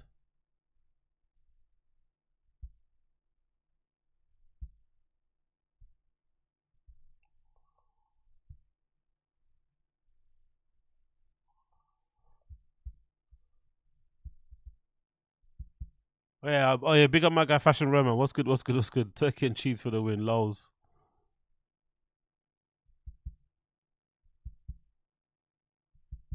Like, it doesn't matter even if it's like peanut butter and jelly, bro. Whatever, you have one. You have one that you can absolutely boss. Or not even forget a sandwich, even a dish. You have one dish that you're good at. Maybe two, maybe three. That you maybe just rotate. This guy can't cook a hot dog. You can't make a sausage sandwich. Because, yeah, hot dog and a sausage sandwich is different. Maybe a sausage sandwich, you'd cut it in half. You'd slice it maybe, you know, into little slices to kind of make it spread, you know, easy across the fucking sliced bread. But there are ways to do it.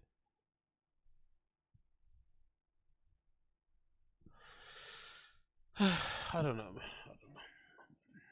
I'll give up, man. I'll give up. I give up. I give up. I give up. I give up. I'm done.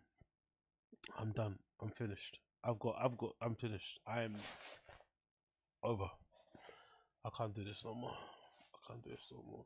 Now I know I haven't watched Chin in a while. I get why I haven't watched Chin in a while. It's just too much. It's just too depressing, bro. Oh, the boom update. Cool. Let's do that before I leave. I'll do the boom update quickly. Let's do the boom update.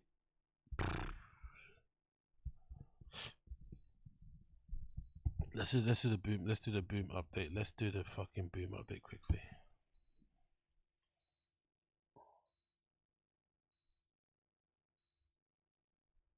You gotta watch his ramen. There's a ramen one. Oh no, there's a. Okay, I said that for next stream. There's a ramen one. Oh my god. Let's see what he does to that ramen. What does he do to the fucking ramen? Does he put the fucking thing in a kettle or something? Does he put the fucking ramen noodles in the kettle or something? What does he do? Fucking hell. Oh god. Okay, cool. Let's play this. Bear with me a second. I'll try to get up to load. Oh, my fucking eyes are killing me. Cool. This is it. So, let's play the videos. Right, there's two of them I want to show you. There's this one in particular that's fucking really puzzling and bizarre. I think I'll go actually up the volume as well, because I think this volume is going to be a bit low. Let's up the volume here. So this is Boom, courtesy of the AKADEMIKS chat subreddit. This is Boom basically saying he doesn't believe he did what the CCTV footage alleges he does, right? So I'll put the title up on here so you can see it. Bear with me a second. It says there on the title, Little Boom, new deleted stream, says he believes in his heart he never touched a minor. Also says the lady in the cosmetics aisle was a grown lady, not a minor. So imagine this is what you're arguing about. You got caught doing pedo shit in a supermarket, but now you are talking in the flipping, you know, in your stream, you know, getting into the specifics about whether this person was an adult or not, right? You're arguing about the wrong things. Anyway, this is him on a stream recently. I think the other day, basically. I was wrong for lying to act. You know, I'm gonna keep it honest. I'm gonna be honest with y'all. I lied to act because, like, this is just my opinion. Like, the way he did me was just so wild because, like, he put it on. Like, Act didn't even call me. Like, not to be like offensive when it comes to looks, but doesn't he look a little bit like one of those guys that'll do what he was accused of? Not to get into people's looks and stuff, because that's mean. But doesn't he look like somebody that would be accused of what he got accused of? Like, he just, no, I'm not making excuses for nothing. Everything I did, I take accountability for 100%. I take 100% accountability for. But this is just my feelings. Can I at least, only sorry you got caught? Not even, because that just, it was just eye-opening for me to make me realize, like, what drugs is doing to me and shit like that. Even though drugs is not an excuse, but it still was me doing it. But imagine talking about, and he keeps saying drugs because he doesn't want to say weed because people would laugh at him. He's saying that he went to that Walmart and touched those kids or followed those kids around that Walmart, according to that CCTV footage, because he was high on weed. He's not talking about meth. He's not talking about ket. He's not talking about coke. He's not talking about heroin. He's trying to make you believe that weed makes him want to touch up kids.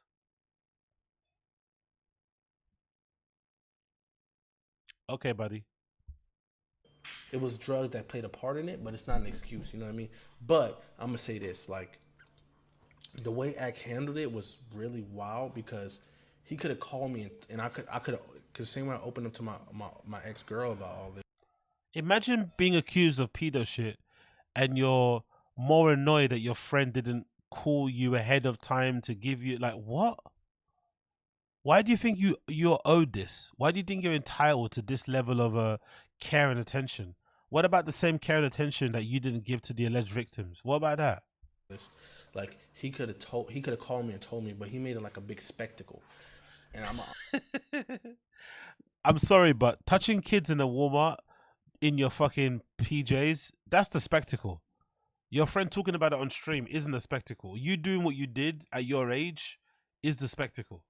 I'm gonna be honest with y'all. Nah, it's not even because I got caught, because this is 3 years ago. I would have kept doing it. I didn't get caught. Like, you know what I'm saying? That's a defense I've heard him mention before, and I find it very odd. I think, don't get me wrong, there are certain things a guy can do or that people can do that, if repeated, could be some people would be within their right to call you certain names if you did something repeatedly. But I also think there are certain crimes, there are certain offenses that you do that you could do.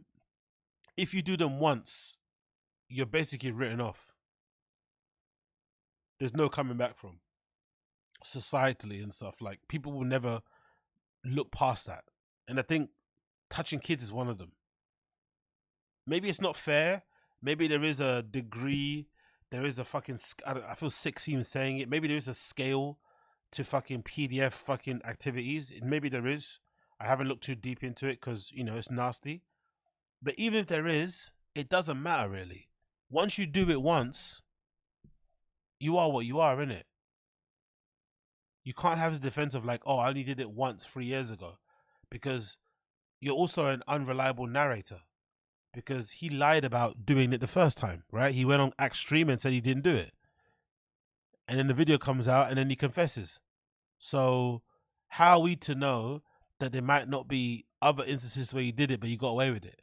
Because for some reason, this Walmart footage as well is weird because I felt like he was, for lack of a better term, very sloppy. He never was in and out. He was always lingering and shit. So he gave people ample opportunity to get a description of him, to record him, to trace his steps and stuff, which makes it a bit strange, the whole situation. So maybe this is the final one. You know, because when they say sometimes with some serial killers, he's not a serial killer, but you know, serial killers, they say, oh, they'll sometimes do stuff towards the end where they kind of want to be where they want to be caught. Maybe this was his version of it. Going to the Walmart in a really bright and obvious, you know, outfit, lingering around everywhere, not looking like he's actually buying anything, like all those little suspicious things that would make you stand out. Maybe he did it on purpose, because he wanted to get caught, because he wanted to kind of like, you know, end it, because he was doing too much of it. Who knows? But to say that you only did it once is a lie, because we don't know if you did it once. No, this shit didn't come to light until a couple weeks ago, so I would have been kept doing it. You know what I mean? But I'm gonna just say, stop, sit down. But I'm gonna say, it was just like he tried to make it like a big spectacle, which is wild because I expected more from him, even though I didn't tell him. But I expected him to call me and tell me this. I didn't tell him. I didn't give him a heads up. Even though AKADEMIKS is a popular media figure, right? A public figure, somebody who's been having a hard time on the internet lately. I didn't give my best friend at the time a heads up to let him know what might be coming his way. But he still made a spectacle out of it and he owes me more. This guy might be not all there in the head. Privately, before he did it like publicly and get Jake and everybody else in it. You know? And it hurt, like, that's why I was so defensive. And I'm keeping it a bean. That's why I lied. I'm going to just keep it a bean. You lied because your friend made it into a spectacle, not because you were guilty. That's why I lied about it, because it was just like, in my opinion, I'm not finna explain it to the internet. This has nothing to do with the internet. I don't give a fuck with it. Because people gonna make... It has a lot to do with the internet. You got exposed on the internet. People with the internet, I have no explanations to, because they already have made their narrative. This is to my friends. So I hate this term narrative. I wish we get rid of it in 2024. This idea that because people interpret what you did a certain way, that it's a narrative. It's not. There's CCTV footage of you doing what was accused or what was alleged in the police statement. If anything, the CCTV footage backs up the police statement. It doesn't tell a different story. The story is what it is. So the fact that he did that on the internet, after I called him and told him, like let's just make this quick because I'm gonna deal with this legally and shit like that. He made it to like a big 3-4 hour spectacle. Like he made it to like a. I'm not blaming him for nothing. I love you, bro. I love you, bro. Like I really do, bro. Even through all the demons in your past or whatever, even though you don't like, you know what I'm saying, it has nothing to do with you. But I trusted you the same way you trusted me. What? But I didn't expect you to turn to a 3-hour spectacle after Bro, your AKADEMIKS is right-hand man. He was the next in line for the AKADEMIKS throne. What I read online on the Reddit, they're saying that he was the next guy to get a big show. AKADEMIKS put some money into other shows and he was going to give him a big podcast on his academy thing. He is an integral member of the chat niggas community conglomerate. Of course it's going to be a spectacle because you're a major part of his team and you got accused of fucking diddling. You got accused of some PDF shit in the Walmart. Like, what? Like, I don't know why he's surprised. Like, after I told you, like, you know what I'm saying, like what I wanted to do because I was going to handle it legally. You made him cry. No. And you know what's crazy? That text that I sent, it wasn't even supposed to be read on stream, and he still read it on stream. You know what I'm saying? He read it on stream after I said it's not even for the stream. This is for Ack. This is for Livingston, like my friend. Guy sends a text confessing his crimes and asking for forgiveness. then gets annoyed when person reads out that text on air. You know what I'm saying? This wasn't even that shit wasn't even supposed to be read for it wasn't supposed to be read for like the internet. And you know how the internet spun it? Boom, apologize for touching minors. I never apologized for touching minors because I never how I feel, no matter how I feel. Didn't he say that in the text though? He said in the text that he's sorry for what he did. Now he's saying he didn't do it. Yo, this guy belongs in some sort of institution, man. He shouldn't be out here making content. Or maybe he should. Maybe this is the people that you need to making content. People that are clearly unhinged. I wasn't doing it for sexual gratification to touch minors. That was I think he's still in denial. He's still in denial about what he actually is. Maybe that's the point of it. Which is kind of sad, to be fair, because, you know, he's a young guy, so maybe he hasn't really come to terms with the severity of the things he's been accused of. But yeah, wasn't my thing. Even though it was weird and was creepy, that wasn't what I apologized for. I apologized because I betrayed him and I lied to him. That's why I apologize for. You know, that's why I apologize. Because I still. So what did you lie to him about then? If you didn't do it and you didn't get accepted, what did you actually lie to him about? In my heart, I don't believe I touched any. Like, I don't believe I did. To minors, never. You know what I'm saying? And if so to minors, never, but to adults, yes. Cosmetic, like all y'all talking about cosmetic. That wasn't a minor. That was a grown ass woman. But it was just like that makes a difference. So do you touch grown ass women without their permission in supermarkets while lingering behind them and trying to record their bums? That makes it perfectly okay. In the way they spun it was like, oh, boom, touches minors in the cosmetic aisle. That's not true. That wasn't a minor, and I never apologized to act for that. But it doesn't matter. It doesn't excuse what I did. It doesn't excuse how weird and creepy I was, and how just I'm not gonna blame it on being on edge. And it was just, I take full responsibility for what I did. No, you don't. You know, it was still weird. It was still creepy. I respect all that. Yo, pedo, I respect all that, man. I get you. I respect it. Hey, I swear to God, documents don't lie. Well, I'm not gonna argue with you. You know what I'm saying? You good. A lot of.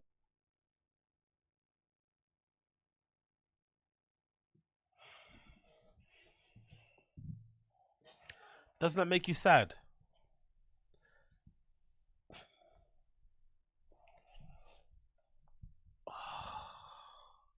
Where do you begin with that, man? Where do you fucking begin with that? Where do you begin with that? Where do you even begin? And then one more video. One more. The one above. One more. This is even worse. This is even worse. The niggas you sliding for? This is all I'm gonna say. This is gonna be the last word you ever hear from me on the internet, outside of my friends. When their demons come to light, don't come to me. Don't come to me. Don't ask me for an interview. Don't ask me for anything. That's to anybody. Academics better be very careful. This guy's for sure gonna want to burn the whole house down if anything more bad happens to him, or whatever, criminal charge, whatever it may be. He's basically threatening everybody associated with Academics' camp. Hey, I know I'm the pedo. I'm not getting exposed now, but I have some things on you guys also. I've seen you guys do some things as well. Jesus Christ, bro. Anybody. When niggas demons, because I'm going to tell you this right now. God sends warning before destruction. God will show you a fire before your house burns down. What? You're talking about God and you've been accused of... What is wrong with this man? Do you think he's okay? Brilliant screenshot, by the way. I need that for my fucking thumbnail for later.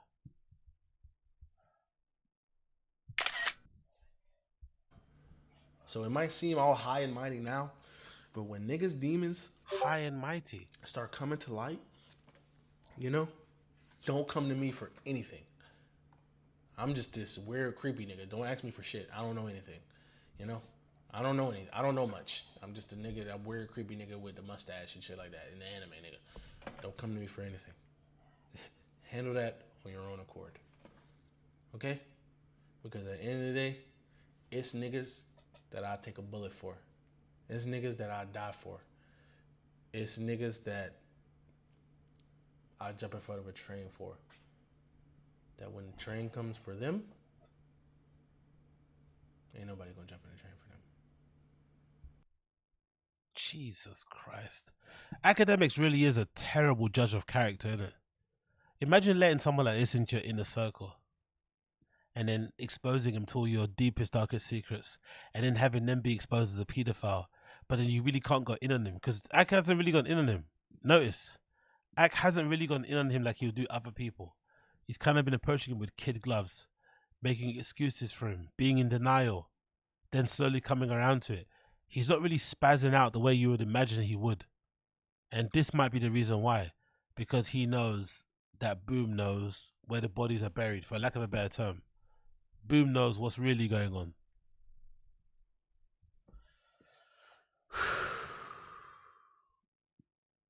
Anyway, you know, Academics best watch his back, and check his shoulders, like his prime Xavi playing for Barcelona, because Lil Boom's coming for him for sure. Lil Boom is definitely coming for Academics.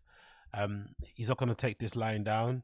He hasn't come to terms with what he's been accused of. He's definitely in full denial mode, and yeah, he's going to burn the house down, to be honest, to make sure he gets his quote unquote, you know, get back or justice and shit. So if I was Academics, I'd be worried.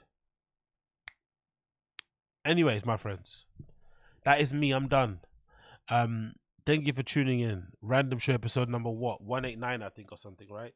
Brilliant. Thank you for hanging with me. It's been fucking fun. Apologies for the beginning. I really am sorry that we had to start off so heavy with the whole Brendan Shaw baby stuff. You know, get well soon to that baby and get well soon to the family and shit. Hope they are doing well. But we had to be honest about what was going on and talk about my initial feelings and shit because I felt like it needed to be said. Thank you for hanging in there. Appreciate all of you for tuning in. Always a pleasure, never a fucking chore.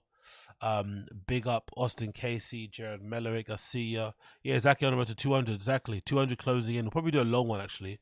200. I'm probably even might go to Pirate Studios, rent our little room, bring some drinks, and then we can have a good long one, chat and shit, and fuck around. You kill me.